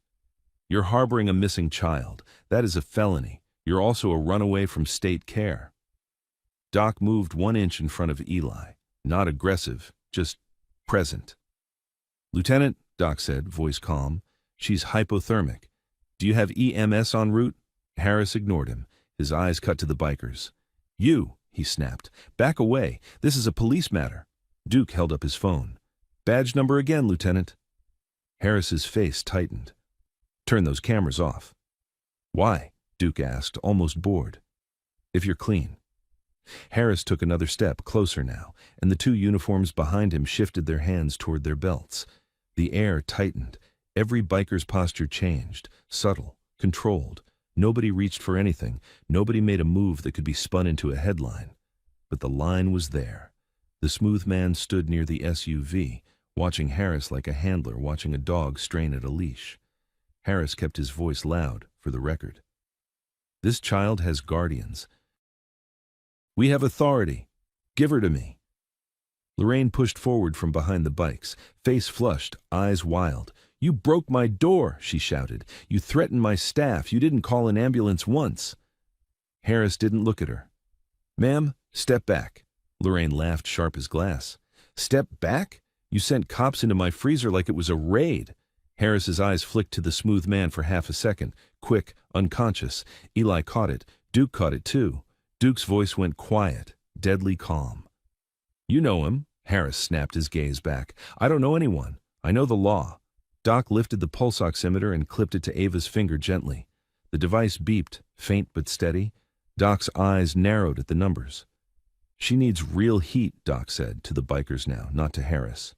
We need a warmed vehicle and a clean transfer, no running. A biker near the back, patch reading Rook, raised a hand. Heated vans 2 blocks, Rook said. Generator and blankets inside. Harris's head snapped. No one is moving that child anywhere. Duke held the phone closer to Harris. Then you move her to an ambulance. Call it, right now. Speaker. Harris's jaw clenched. I don't take orders from the diner door behind. Another figure appeared, and the alley changed again. Saint. He stepped out into the snow like he'd stepped out of the storm itself, coat open, knuckles red, eyes steady. He walked into the space between Harris and the bikes and stopped, hands visible, posture calm. Lieutenant, Saint said, voice even, you forced entry without a warrant. You brought a civilian to a child recovery. You sent officers into a crawl space instead of calling EMS. Harris's lip curled. Mason Kellen, this doesn't concern you. Saint didn't blink. Everything you did tonight concerns me. Harris squared up, louder now, performing. The child is in danger. The boy is a fugitive. The diner staff is obstructing. I have exigent authority. Saint lifted his own phone, camera already rolling. State the case number. Harris hesitated, just a fraction. Saint pressed, calm. State it. Harris's eyes flashed. This is an active. Saint cut him off, still calm. Case number. The smooth man shifted his weight, impatience leaking through his posture. He didn't like the cameras, didn't like the pause, didn't like that Harris was being made to speak in specifics instead of threats. Harris snapped, We don't have time. Saint turned his head slightly toward the smooth man without taking his eyes off Harris. And you, Saint said, step away from that vehicle. The smooth man's mouth tightened. I'm a family advocate. Saint's gaze sharpened. Say your name. The smooth man didn't. Duke's phone stayed on him. Say it. The smooth man's eyes flicked toward the SUV's driver's seat, then to the alley mouth blocked by bikes. He was trapped without being touched. Ava stirred against Eli. Her breath hitched and she whispered, barely audible. He's the one. Eli's stomach flipped. What? Ava's voice shook. He talks on the phone. He says numbers. Saint heard it. Doc heard it. Duke heard it. Their faces didn't explode into emotion. They tightened into focus. Doc slid another heat pack under Ava's shoulder and leaned close. Ava, he said softly, can you tell me one thing? Are you hurt anywhere else? Ava swallowed, eyes glossy. Wrist, she whispered, and my back. Eli felt rage flare so hot it made him dizzy. Saint's voice stayed controlled. Lieutenant, he said, I'm asking one more time. Where's the ambulance? Harris barked. Put the child down. Saint didn't move. No, you don't get to take a hypothermic child and carry her back into a black SUV's shadow. You call EMS. You do it on speaker. You do it now. Harris's nostrils flared. The uniforms behind him shifted, uncertain. They weren't used to this, being watched this closely, being asked to do procedure correctly. The smooth man stepped forward, too confident. Lieutenant, we need to... Saint's head turned fully to him, eyes like steel. One more step, Saint said quietly, and you're the headline. The smooth man stopped. Duke's voice rose just enough. Plates are recorded, faces recorded. You want to keep playing? Harris's hand twitched near his radio mic. Saint spoke before he could. Do it, Saint said. Key your mic. Say the words. Request EMS to Ridgeport Diner, hypothermic child. Harris's jaw clenched so hard his cheek jumped. Then, reluctantly, he keyed his radio. Dispatch, he said, voice clipped. Need EMS to Ridgeport Diner, possible hypothermia, child. Saint didn't smile. He just nodded once like a door had finally opened. Doc exhaled and looked at Eli. We're not out, he murmured, but this buys her minutes. Eli's arms shook around Ava. She's still cold. Doc nodded. We move her to heat the second EMS arrives. Clean transfer. Cameras up. Saint turned slightly, addressing the bikers without raising his voice. Form a warming corridor, he said. No contact, no threats, just space and light. Bikes shifted, engines idling, exhaust pouring warmth. Helmets turned into position like a unit. Phone lights came up, turning the alley bright enough that nothing could happen unseen. The smooth man's eyes darted, searching for an angle that didn't exist. Harris stared at Saint, fury tightening his face. You think you're saving her, he spat. You're making it worse. Saint's tone didn't change. You made it worse the moment you broke a diner door to reach a child. Ava's fingers loosened slightly in Eli's shirt. Her head rested heavier against him, but her breathing steadied. Small, fragile improvement. Eli whispered into her hair, You're okay. You're okay. And for the first time all night, in the heat of engines and the glare of cameras, the men who'd been hunting her couldn't get close enough to touch her. The call for EMS changed the alley, but it didn't cleanse it. It just drew a thinner, sharper line down the middle, procedure on one side, hunger on the other. Harris kept his hand on the radio like it was his idea, his win. Everyone calm down, he said, loud for the cameras. Ambulance is on the way. Saint didn't buy the tone. He watched Harris's eyes instead, how they kept snapping to the SUV, then back to Ava, then to Eli. Doc kept the oximeter clipped to Ava's finger, reading the numbers like a countdown.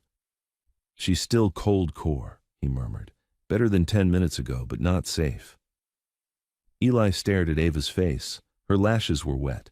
Her cheeks were pale, but the blue at her lips had faded just a shade. She was still shivering, faintly now, which Doc said was good, even though it looked like pain.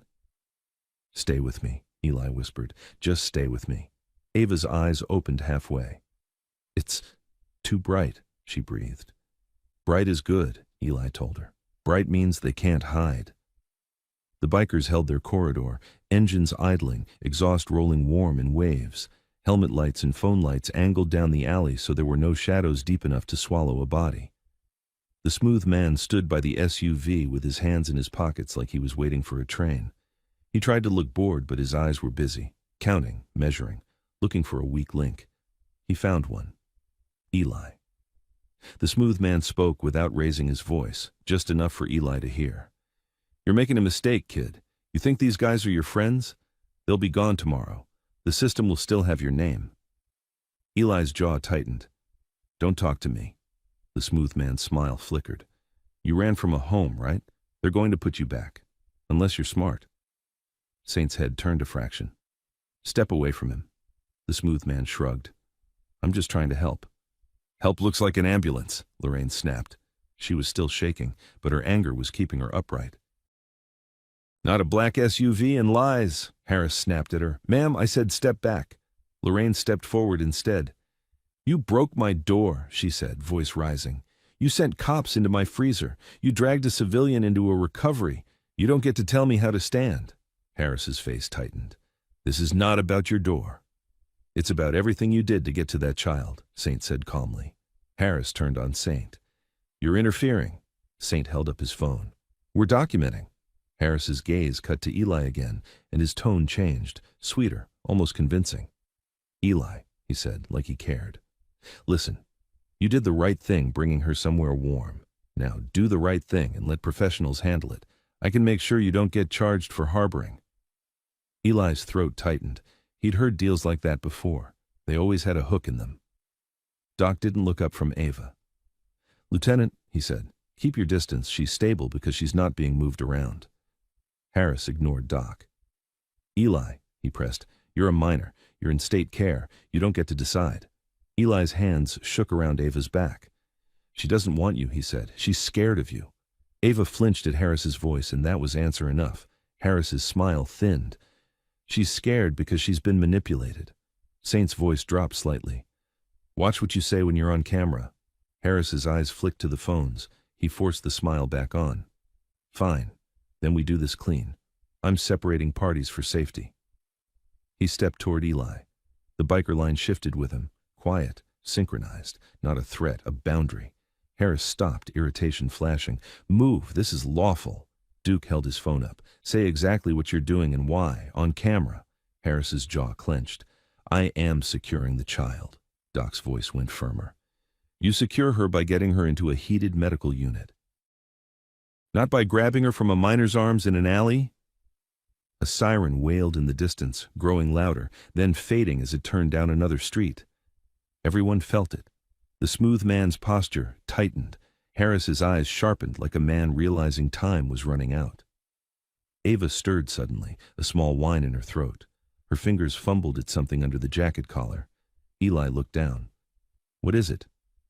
Ava's trembling hand pulled out a thin bracelet from her sleeve. Cheap plastic, stretched with black marker writing on it. Numbers, a phone number, and beneath it, in shaky letters, Ava R. Doc leaned in, eyes narrowing. Where did that come from? Ava swallowed, eyes wide with fear. They put it, she whispered, so they could call. Eli's stomach flipped. They marked you. Ava nodded, tears slipping now. They said, if I'm lost, they'll find me. Saint's gaze snapped to the bracelet. Doc, photo that, now. Doc did it immediately, then handed the bracelet back to Ava gently. Okay, kiddo, he murmured. You did good. Harris took one look at the bracelet and his face did something quick, too quick to be innocent. A micro-expression, like he recognized the number, like he wished he hadn't. Duke saw it too. Lieutenant, Duke said, voice calm. That number means something to you? Harris snapped. No. Saint's eyes held him. Then you won't mind if we call it, on speaker. The smooth man's head turned sharply. For the first time all night, the mask slipped all the way. Don't, he said, one hard syllable. The alley went quiet enough to hear snow hiss against hot exhaust. Saint didn't smile. He just looked at Duke. Duke tapped his screen. Harris stepped forward fast, palm out. Don't do that. Saint raised his phone higher. Stay right there. Duke hit call. One ring, two.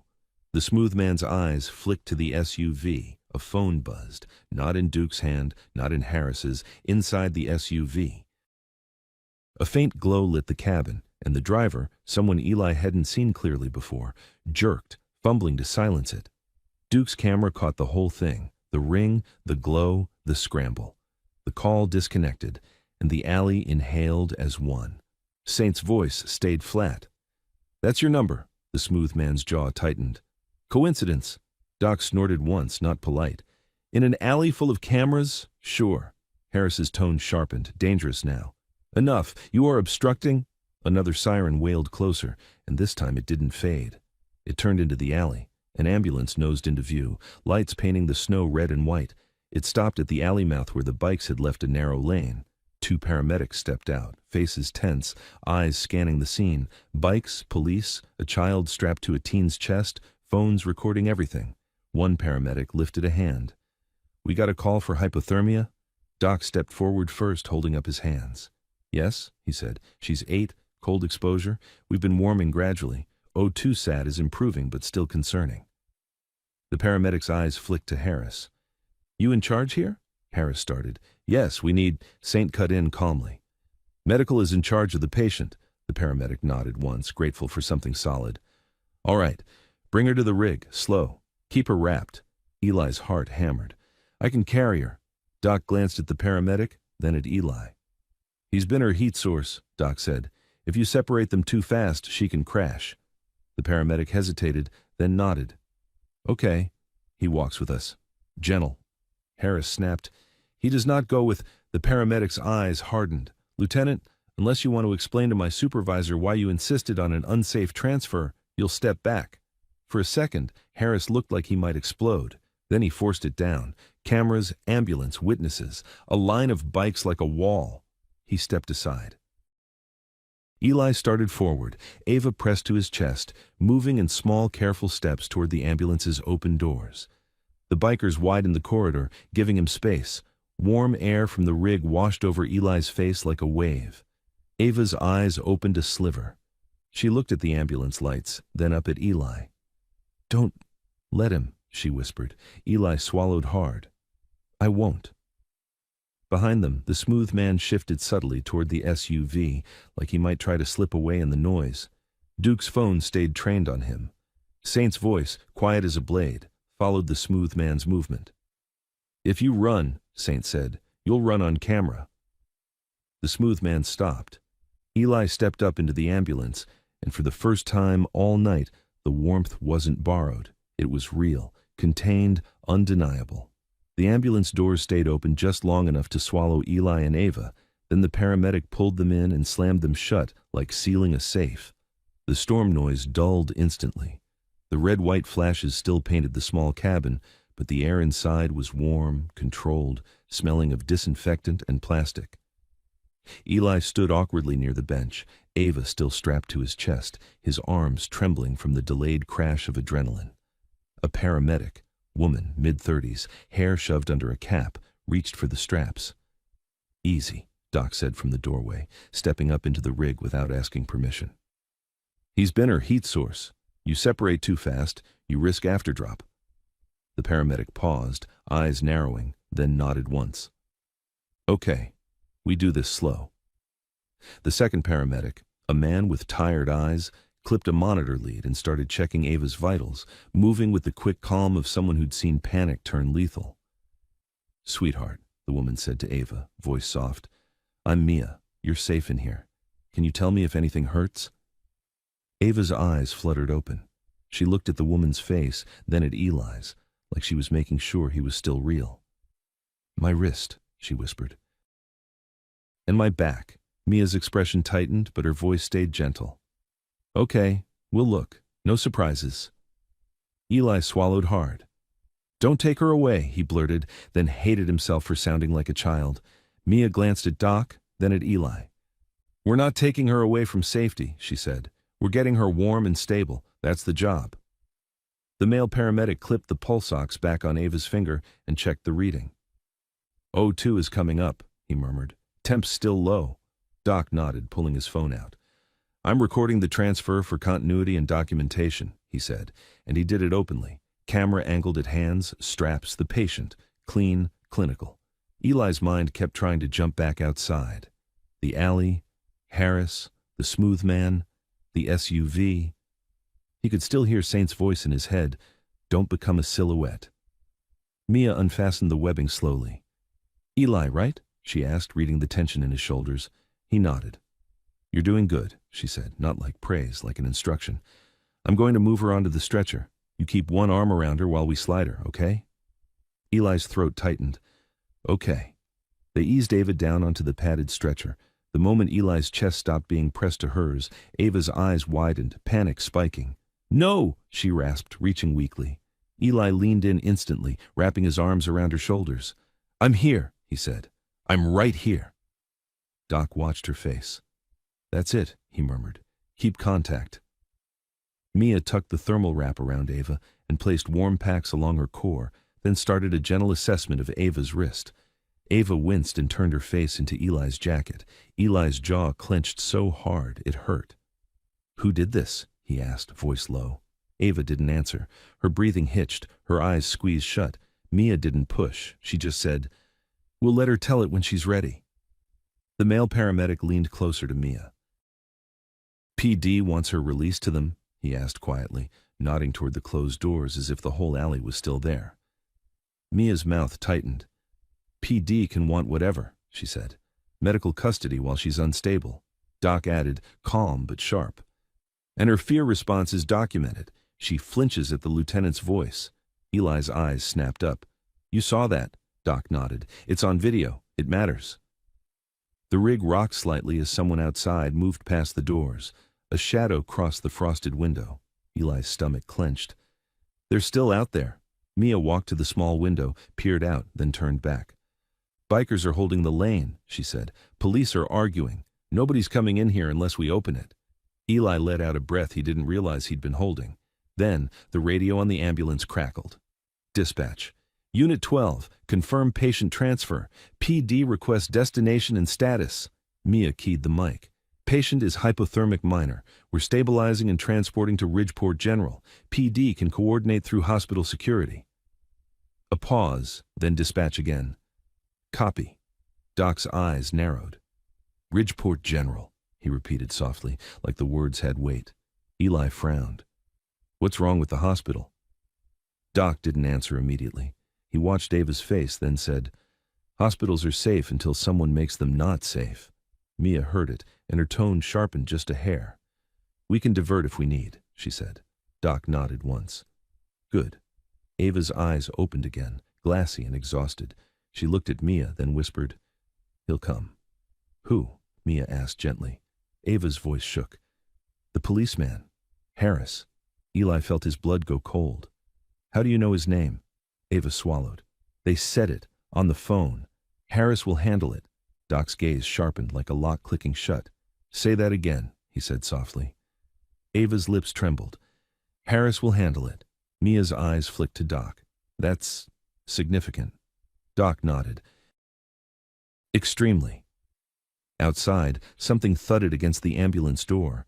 Not a slam, more like a firm knock. Mia stiffened. She went to the door window again. Harris's voice came through the metal, muffled but clear enough. Open up. I need to speak to the child. Eli's whole body went rigid. Ava shrank into him, a small, terrified curl. Mia didn't open anything. She spoke through the door. Lieutenant, patient is under medical care. No interviews during active treatment. Harris's tone sharpened instantly. This is an active missing child recovery. You will comply. Mia's voice stayed professional. You can speak to hospital security when we arrive. Harris hit the door again, harder. Open the door. Eli felt Ava start to tremble so violently her teeth clicked. He wrapped his arms tighter around her, shielding her from the sound. Doc stepped closer to the door, phone up, recording the audio through the metal. Say your badge number again, Lieutenant, he called. A beat. Then Harris, tight and furious. Badge 214. Doc nodded to himself, as if that was exactly what he needed. Mia's jaw tightened. Lieutenant, step back. If you continue banging on this rig, I'm documenting interference with patient care. Harris's voice dropped lower, more controlled. Performance again. The child is being manipulated by criminal associates. The boy is a runaway. I'm trying to prevent harm. Doc answered through the door. Call your supervisor. We'll speak to them. Silence. Too long. Eli looked at Mia. He won't, Eli whispered. Mia met his eyes. No, she said softly. He won't. Then another voice joined Harris outside, smooth, close, impatient. The SUV man. Lieutenant, we're losing time. Eli's skin crawled. Ava made a tiny sound like she'd been punched. Doc's eyes went hard. He leaned toward the door window, voice low but carrying. He's here with you. The family advocate. The smooth man spoke, still trying to sound calm. We're trying to reunite a child with her guardians. This is being made into a spectacle, Mia snapped back. Then stop making it one. Harris's voice tightened. Last warning. Open the door or you will be detained for obstruction. Mia didn't blink. Detain me, she said. On camera, while I'm treating a hypothermic 8-year-old. See how that plays. A pause. Then a different sound. A vehicle pulling up, tires crunching snow, doors opening. Not the ambulance, something else. A deeper voice outside, steady and unmistakable. Lieutenant Harris. St. Eli felt his chest loosen by a fraction. Harris answered, too quick. This is a police matter, Kellen. Saint's voice stayed calm. Then act like police. Step away from the rig. The smooth man cut in, sharp. You're escalating. Saint didn't let him finish. You don't speak here. Another beat. Then Saint again, to Harris. You're done banging on a medical unit. You want to talk? You talk at the hospital with witnesses? Harris's voice rose. You can't order me? Saint's reply was quieter and somehow worse. I'm not ordering. I'm documenting, and so is everyone else. Mia exhaled slowly, eyes still on the door. We're leaving, she said to her partner. Now, the male paramedic nodded, moving to secure straps and equipment. Eli's heart hammered. They'll follow. Mia's eyes flicked to Doc. They follow. We call it in. Doc nodded. and the corridor outside keeps them honest. The engine revved. The rig vibrated as the driver shifted into gear. Outside, Harris's voice spiked, furious. "You can't take her!" Saint's response was calm and final. "Watch us." The ambulance started to roll. Red and white lights swept the alley as it moved forward, and Eli felt Ava's trembling ease a fraction, like the motion itself was pulling her away from Claus. But as the rig cleared the alley mouth, Eli saw it through the side window, through snow and flashing reflections. The black SUV's headlights turned and fell in behind them. The ambulance rolled out into Ridgeport's main artery, lights strobing off iced storefronts and bare trees. The storm had thinned into a hard, needle-like wind, but the streets were still slick, the kind of slick that made every turn a test. Eli sat on the bench seat near Ava's stretcher, one hand resting on her blanket-wrapped shoulder so she could feel him. Ava's eyes were half closed, but she kept trying to look toward the rear doors whenever the siren pitch changed, like she could sense the shadow behind them. Mia glanced back at the side window, then at her partner up front. "We've got a tail," she said. Doc leaned toward the glass and looked out. The black SUV sat 2 car lengths behind, headlights steady, not drifting, not passing. Patient, predatory. "They're not even hiding it," Eli whispered. Doc's voice stayed calm. "Good. Makes it easier to prove." Ava stirred. "He's there," she whispered. Eli's throat tightened. "Don't look. You're warm. You're safe." Ava's lips trembled. "He said he always finds." Mia keyed the radio. "Dispatch Unit 12. We appear to be followed by a black SUV, unknown plates, requesting a unit to shadow to Ridgeport General." A pause. Then, "Copy Unit 12. Advise location and direction." Mia rattled it off, then added, "Patient is fearful of PD contact. Request hospital security meet us." Doc nodded approval, then turned his phone to Eli. "We keep documenting," he murmured. "If anything happens, we have a timeline." Eli looked down at Ava. Her wrist was wrapped now. Mia had checked her back gently and found bruising, finger-shaped, old and new. Eli had seen bruises before. Not like this. This wasn't falling down. This was being handled. Eli's jaw clenched until it hurt. "Why her?" he asked, barely audible. Doc didn't pretend to know everything. "Because she was accessible," he said. "Because someone thought she wouldn't be missed fast enough." Ava's eyes opened a slit. "My mom? She did look," Ava whispered. They told her she can't. Mia's gaze softened. "We'll call her," she said, "when we're stable." The ambulance hit a patch of ice and swayed slightly. Ava's breathing hitched. Eli's hand tightened on her blanket. "Easy," Eli whispered. "It's okay." The SUV stayed locked behind them through every light and turn, like it had the route memorized. Then, at the next intersection, a police cruiser eased in from a side street. Not lights, just a quiet slide into position. Eli's body went rigid. "No." Doc leaned toward the window and exhaled slowly. "That's not Harris," he said, scanning. "Different unit." The cruiser fell in behind the SUV, creating a buffer. For a moment, Eli felt his lungs expand. Then the cruiser's lights flashed once, just a quick burst. The SUV responded immediately. It accelerated, moved into the left lane, and tried to pull alongside the ambulance.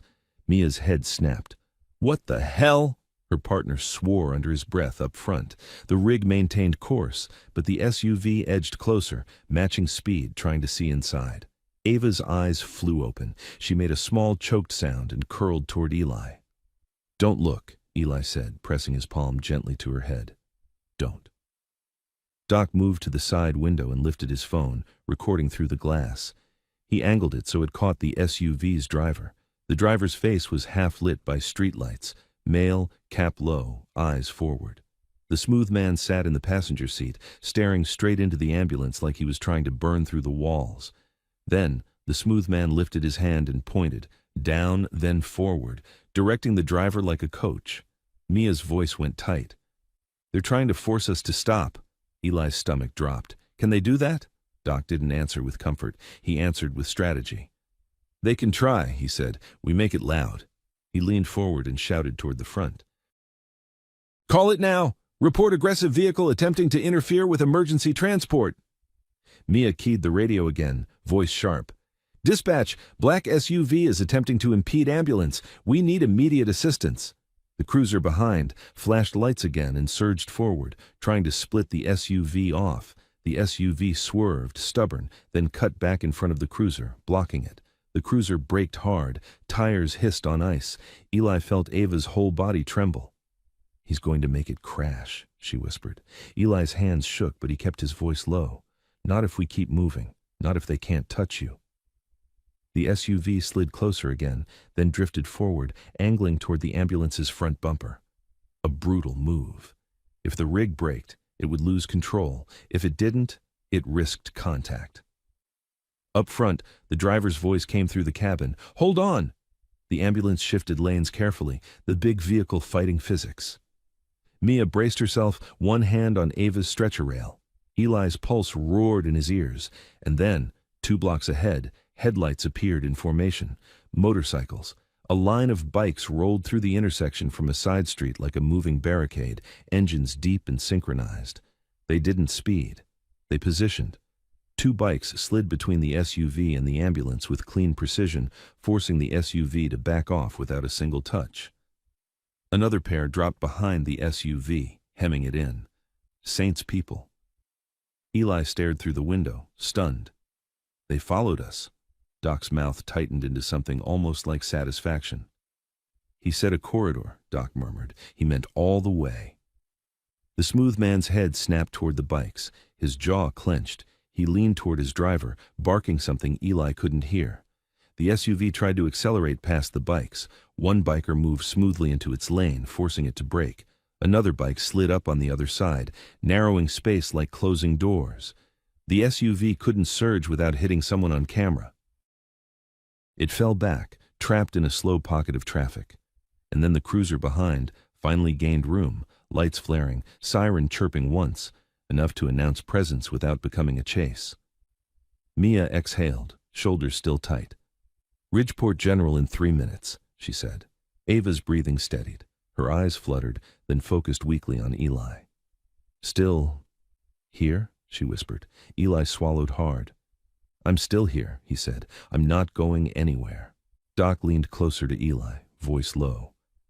When we arrive, he said, they'll try a different angle. Paperwork, authority, quiet threats. Eli's throat tightened. What do I do? Doc's eyes held his. You keep being what you already are, he said. The witness they didn't plan for. The ambulance turned into the hospital entrance, lights painting the ER bay. The doors ahead were already opening, security stepping out, staff moving fast. Eli's relief lasted exactly 1 breath. Because as the ambulance rolled under the canopy, Eli saw it, through the gap between bikes and cruisers. A second vehicle was already parked near the ER doors, unmarked, and Lieutenant Harris stepped out of it like he'd been waiting. The ambulance rolled under the ER canopy, and the world snapped into harsh hospital light. White flood lamps, wet concrete, steam rising from grates like the building was breathing. Security doors stood open. 2 guards in dark jackets stepped out, hands visible, faces alert. Then Eli saw Harris. He wasn't running. He wasn't rushing.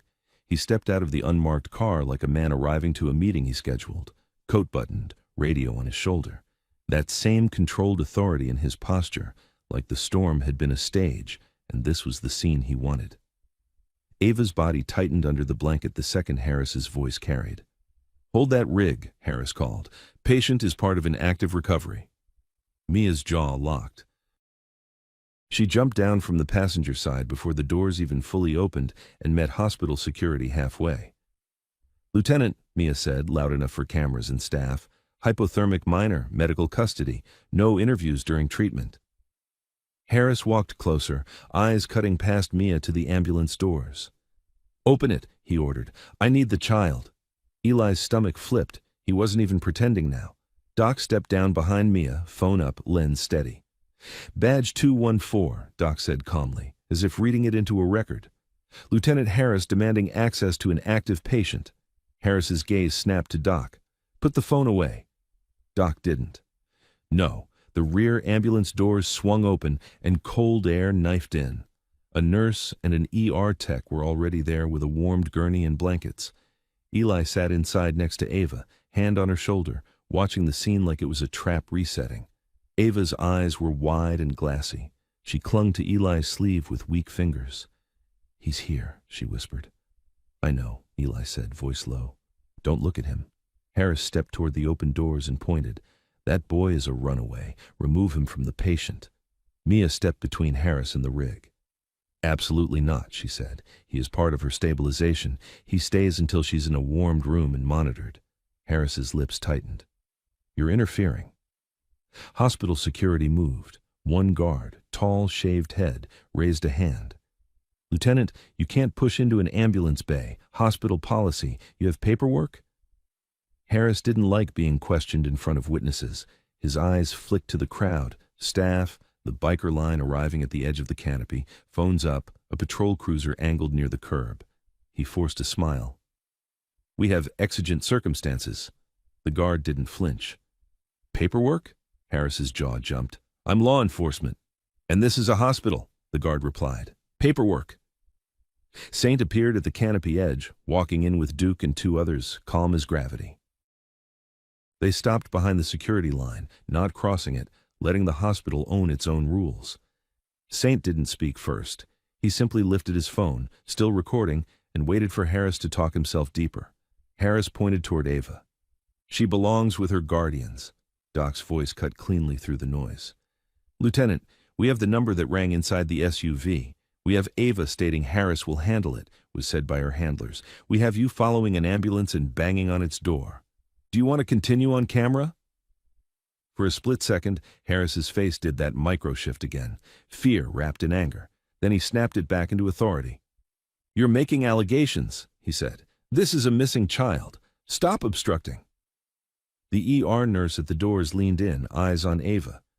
"We need to move her now," she said. "She's still cold." Eli stood up carefully inside the rig, keeping one arm around Ava as the tech slid the gurney closer.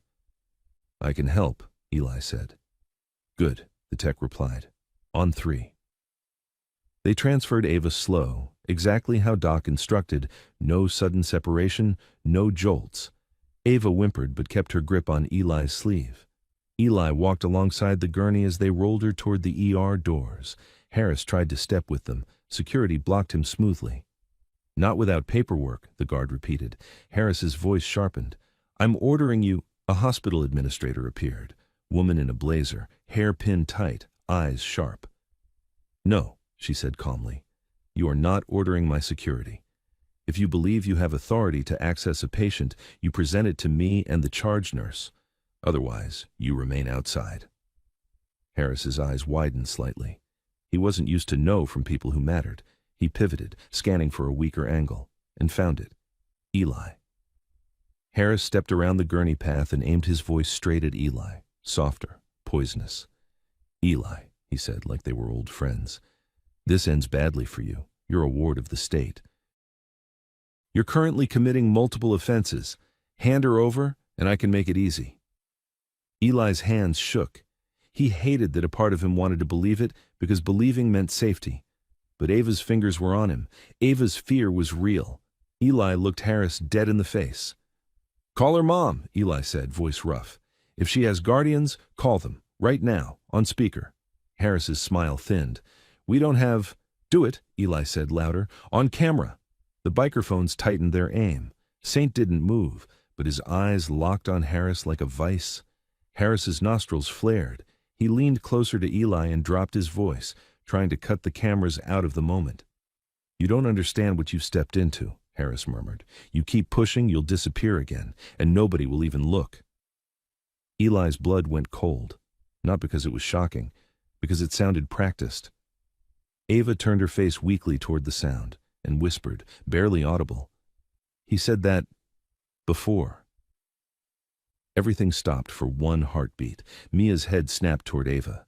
Doc's eyes hardened. The administrator's expression changed, professional mask cracking into alarm. Saint's voice finally came, quiet but carrying. "Say it again," he told Ava gently. "What did he say?" Harris barked, loud, trying to seize control. "Do not question the patient." But Ava, shaking, forced the words out, thin and broken. "He said, nobody will look." The canopy felt smaller. Hospital security shifted, suddenly aware they weren't just managing a dispute. They were standing between a child and something uglier. Doc raised his phone higher. "That's a threat," he said, calm as a report. "Recorded." Harris's face flushed. "This is absurd," he snapped. "You're coaching her." Saint's voice stayed level. "You're done talking to her." Harris took a step toward Saint, anger pulling him like a leash. The administrator stepped forward. "Lieutenant Harris," she said, cold now, "you are not entering this facility tonight. If you attempt to force entry, we will treat it as trespass and interference with care. Step back." Harris's eyes flicked to the unmarked car, then to the SUV trapped farther back by bikes and a cruiser. He was boxed in by policy and cameras. He did the only thing he could. He reached for procedure as a weapon. He turned to the guard. "Detain the boy. He's a runaway." Eli's stomach dropped. Security hesitated because runaway was a legal word, a hook. Saint's gaze moved to Eli for a fraction, steady, instructing. "Don't bolt." Doc spoke fast, controlled. "If you detain him, you separate the patient from her stabilizing contact against medical advice. You will be liable." The nurse added, "She's distressed without him. We need to move." The administrator made the decision. "He's staying with the patient," she said. "If you have a warrant for Eli Carter, present it. Otherwise, he remains under hospital supervision as part of patient care." Harris's face tightened, fury leaking through every line. Eli walked the gurney into the ER doors with Ava, heart hammering. The warmth inside hit like a wall. Bright hallways, antiseptic smell, monitors beeping. Ava's eyes fluttered. She clung to Eli's sleeve one more time. "Don't leave," she whispered. "I won't," Eli said.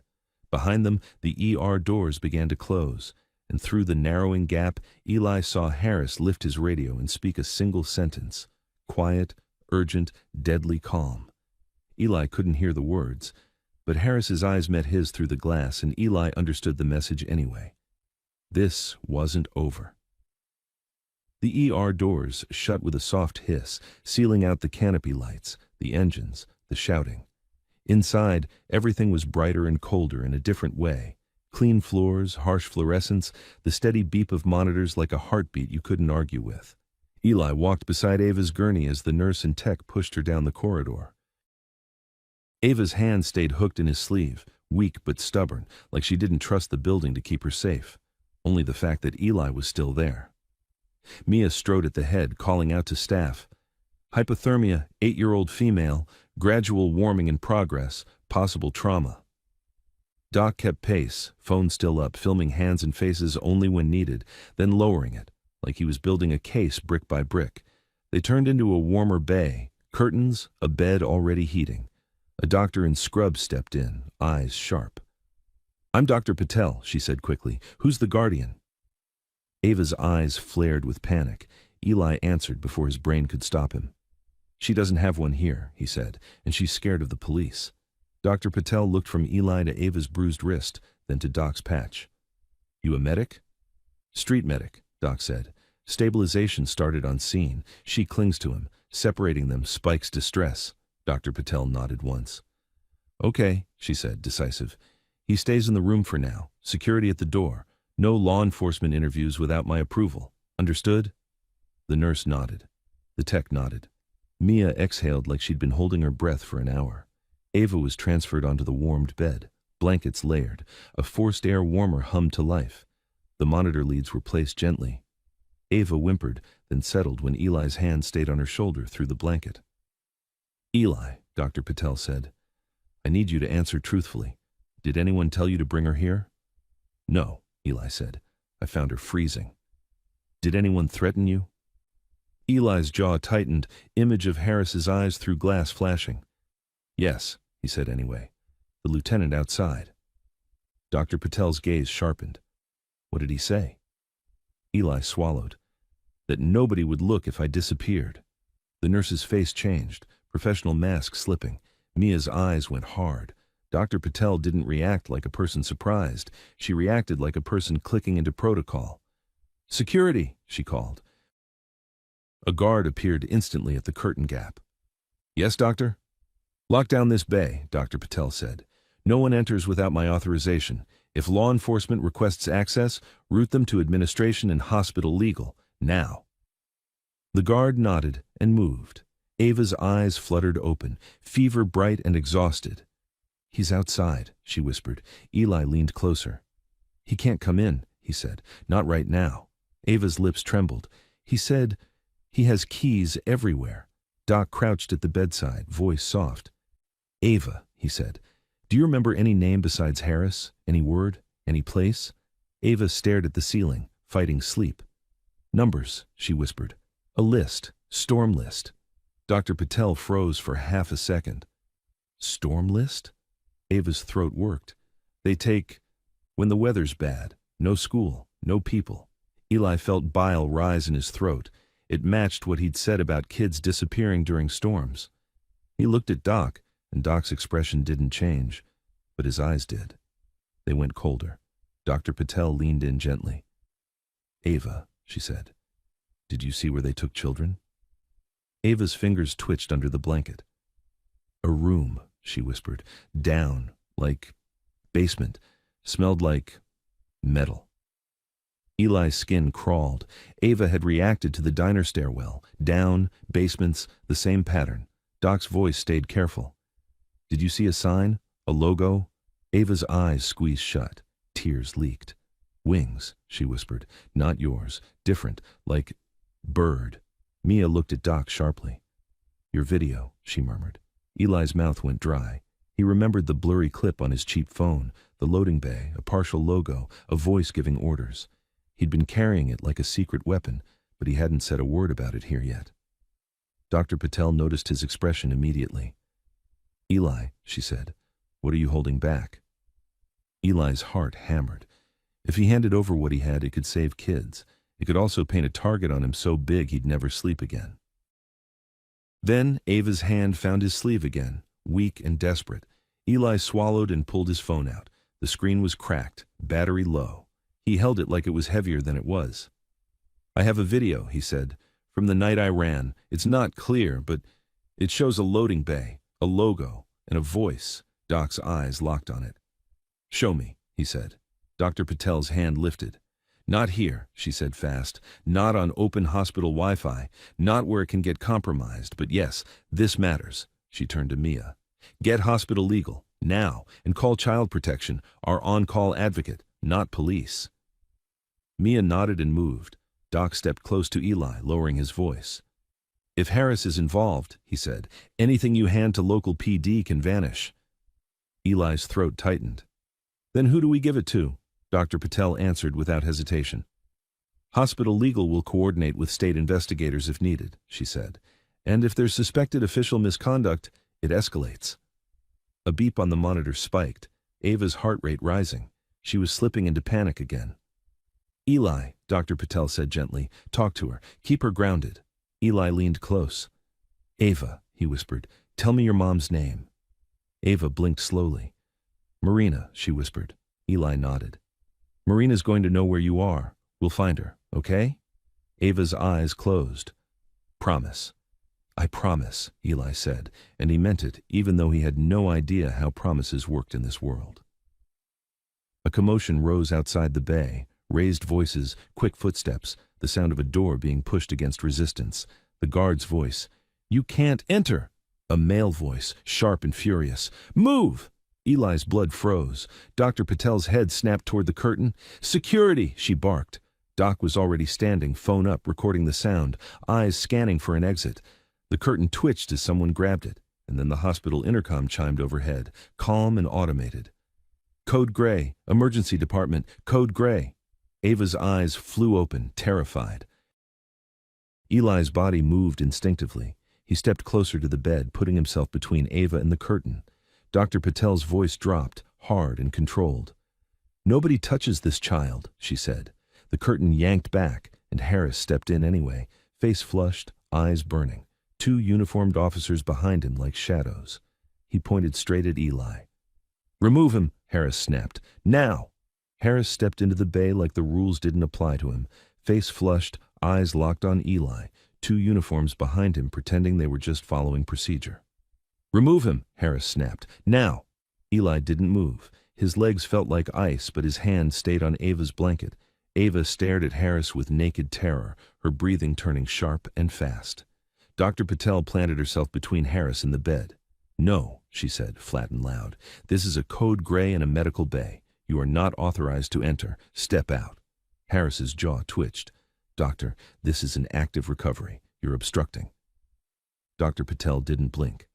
"Hospital legal has been notified. Administration has been notified. You are interfering with patient care." One of the uniforms behind Harris hesitated, eyes flicking to the monitor, to Ava's tiny body, to the forced air warmer humming like a shield. He looked uncomfortable, like he'd finally noticed this wasn't a street stop. Harris pointed again, now at Eli. "He's a runaway from state care. I'm placing him in custody." Doc's phone was up, recording from the corner. "State your legal basis," Doc said calmly. "Warrant number, judge, anything." Harris's eyes cut to the phone. "Turn it off." Doc didn't. "No." Outside the curtain, the hallway filled with heavier footsteps, security boots, more than one pair. The shaved head guard appeared at the opening with another guard beside him, and behind them, the administrator from the canopy, now flanked by a woman in a suit with a hospital badge and a man holding a folder. Hospital legal. The administrator's voice sliced clean. "Lieutenant Harris, you are trespassing in a secured treatment bay." Harris snapped, "This is police business." The legal woman stepped forward, calm as glass. "Not inside our facility without proper process. You may request access through legal channels. You may not threaten staff or a patient." Harris looked like he might explode. "The child is—" Ava's voice cut through him, thin but clear. "No." Everyone froze for one beat. Ava's eyes were wide, wet. Her small hand lifted under the blanket and pointed, not at Eli, not at the doctor, at Harris. "He's him," she whispered. "He said, 'Nobody will look.'" Harris's face tightened. "She's delirious." Dr. Patel didn't move, but her tone turned razor sharp. "She is oriented enough to identify fear triggers, and you are one of them. Step out." Harris took one step toward the bed. Security moved instantly, blocking him with shoulders and policy. "Stop," the guard said. "Now." Harris's voice rose. "Get out of my way." The legal woman lifted the folder. "Lieutenant, we have recorded evidence of you banging on an ambulance during transport, attempting to impede care and forcing entry into a secured bay." "You are done here." Harris's eyes flicked, just once, to the curtain, to the hall, to the door, searching for the route that got him control back. He didn't find one. Because Saint was in the hallway now, not crossing the threshold, just standing where Harris could see him through the gap, Duke beside him, phone raised, two more bikers behind them, still, silent, present. Saint didn't threaten, he didn't smirk. He simply said, calm and loud enough to carry, "Lieutenant, your civilian is outside in the SUV, the one whose phone rang when we called the number on Ava's bracelet." Harris's head snapped. "That's irrelevant." Doc's voice stayed measured. "Not irrelevant. It's probable coordination." The administrator turned to the hospital legal woman. "Call state investigators," she said, "now." "Not local PD." The uniform behind Harris shifted again, discomfort turning into doubt. "Lieutenant," he murmured, "we should step out." Harris rounded on him. "Do you take orders from me or from bikers?" The uniform flinched. His eyes darted to the cameras, to the doctor, to the child, to the legal badge. Then he did something small that changed everything. He stepped back. The second uniform followed. Harris stood alone for half a second, his authority suddenly looking like what it was, just a man in a coat, forcing his way toward a frightened child while half the hospital watched. Harris's voice dropped, dangerous and low, aimed at Eli. "You think you won," he murmured. "You're still mine." Eli's throat tightened, but he didn't look away. "Not on camera," he said, and his voice surprised him with how steady it came out. Harris's eyes flashed. Then the hallway erupted with a new sound, fast footsteps, purposeful, not hospital staff. Two men in plain clothes appeared at the end of the corridor with badges held up, moving with the calm of people who didn't need to shout to be obeyed. "Lieutenant Harris?" one of them called. Harris turned, and for the first time, the color drained from his face. The man stepped closer, badge visible. "State investigations. You're being ordered to step away from the patient and surrender your weapon, now." Harris opened his mouth, ready to perform, to argue, to threaten. The investigator didn't give him room. Now. Harris's hand twitched near his belt. Security stiffened. Cameras tightened. Duke's phone didn't blink. Harris looked at the room again, at the child, the doctor, the legal team, the investigators, the corridor of witnesses, and he realized he couldn't spin this. He slowly lifted his hands. One investigator moved in, clean and controlled, removed Harris's sidearm and radio without drama. The other guided him backward out of the bay and into the hall. Harris's eyes stayed on Eli as he was turned away, and his voice cracked out, furious. "You don't know what you're doing," Saint answered from the hallway, calm as stone. "We do." A minute later, the administrator returned, face tight with shock and relief. "They're taking him," she said quietly to Dr. Patel, "and they're detaining the man from the SUV outside." Doc exhaled once, hard. Good. Inside the bay, the air finally loosened. Ava's breathing eased. Her fingers found Eli's sleeve again, weaker now, but warm. Dr. Patel leaned down to Ava, voice gentle. "You're safe here. We're calling your mom, Marina, right?" Ava's eyes filled with tears. She nodded. Eli's chest hurt, as if he'd been punched from the inside. Hours later, when the worst of the cold had left Ava's skin and the color had returned to her lips, a woman rushed into the room escorted by hospital staff, hair damp from snow, eyes red, hands shaking. "Ava!" she choked. Ava lifted her head and made a small sound that wasn't even a word, just relief breaking. "Mom." Marina crossed the room and wrapped Ava carefully, sobbing into her hair. Ava clung back like she'd been holding her breath for days. Eli stood a step away, suddenly unsure where to put his hands, his whole body still braced for punishment. Marina looked up at him through tears. You're the boy," she whispered. "You saved her." Eli swallowed, voice rough. I gave her my jacket." Marina shook her head hard. "That's not just." Doc stepped closer to Eli, low voice. "State investigators want your video," he said. "They'll take it properly, and they're asking you to stay available as a witness." Eli's stomach tightened. "And then they send me back." Saint appeared at the doorway, still not stepping into the bay like he respected the boundary. "Not if we don't let them," he said simply. Eli stared at him. "You can't." Saint's voice stayed calm. "Watch us." Later, when Ava was stable and dozing, Marina held Eli's old jacket in her hands, the fabric still smelling faintly of smoke and street cold. She looked at Eli. "Can she keep it?" she asked softly. It made her feel safe. Eli hesitated. That jacket had been his last layer between him and winter. Then he nodded once. "Yeah," he said. "She can keep it." Marina pressed the jacket to her chest, then, careful, determined, reached into her bag and pulled out a warm, new coat still folded with tags. She held it out to Eli like it was the simplest thing in the world. "For you," she said. "No more freezing." Eli's throat closed. He took it with shaking hands. And outside the hospital, under the canopy where the storm couldn't reach, the bikes idled in a long, quiet line. Heat in the night, engines steady, making sure nobody disappeared again.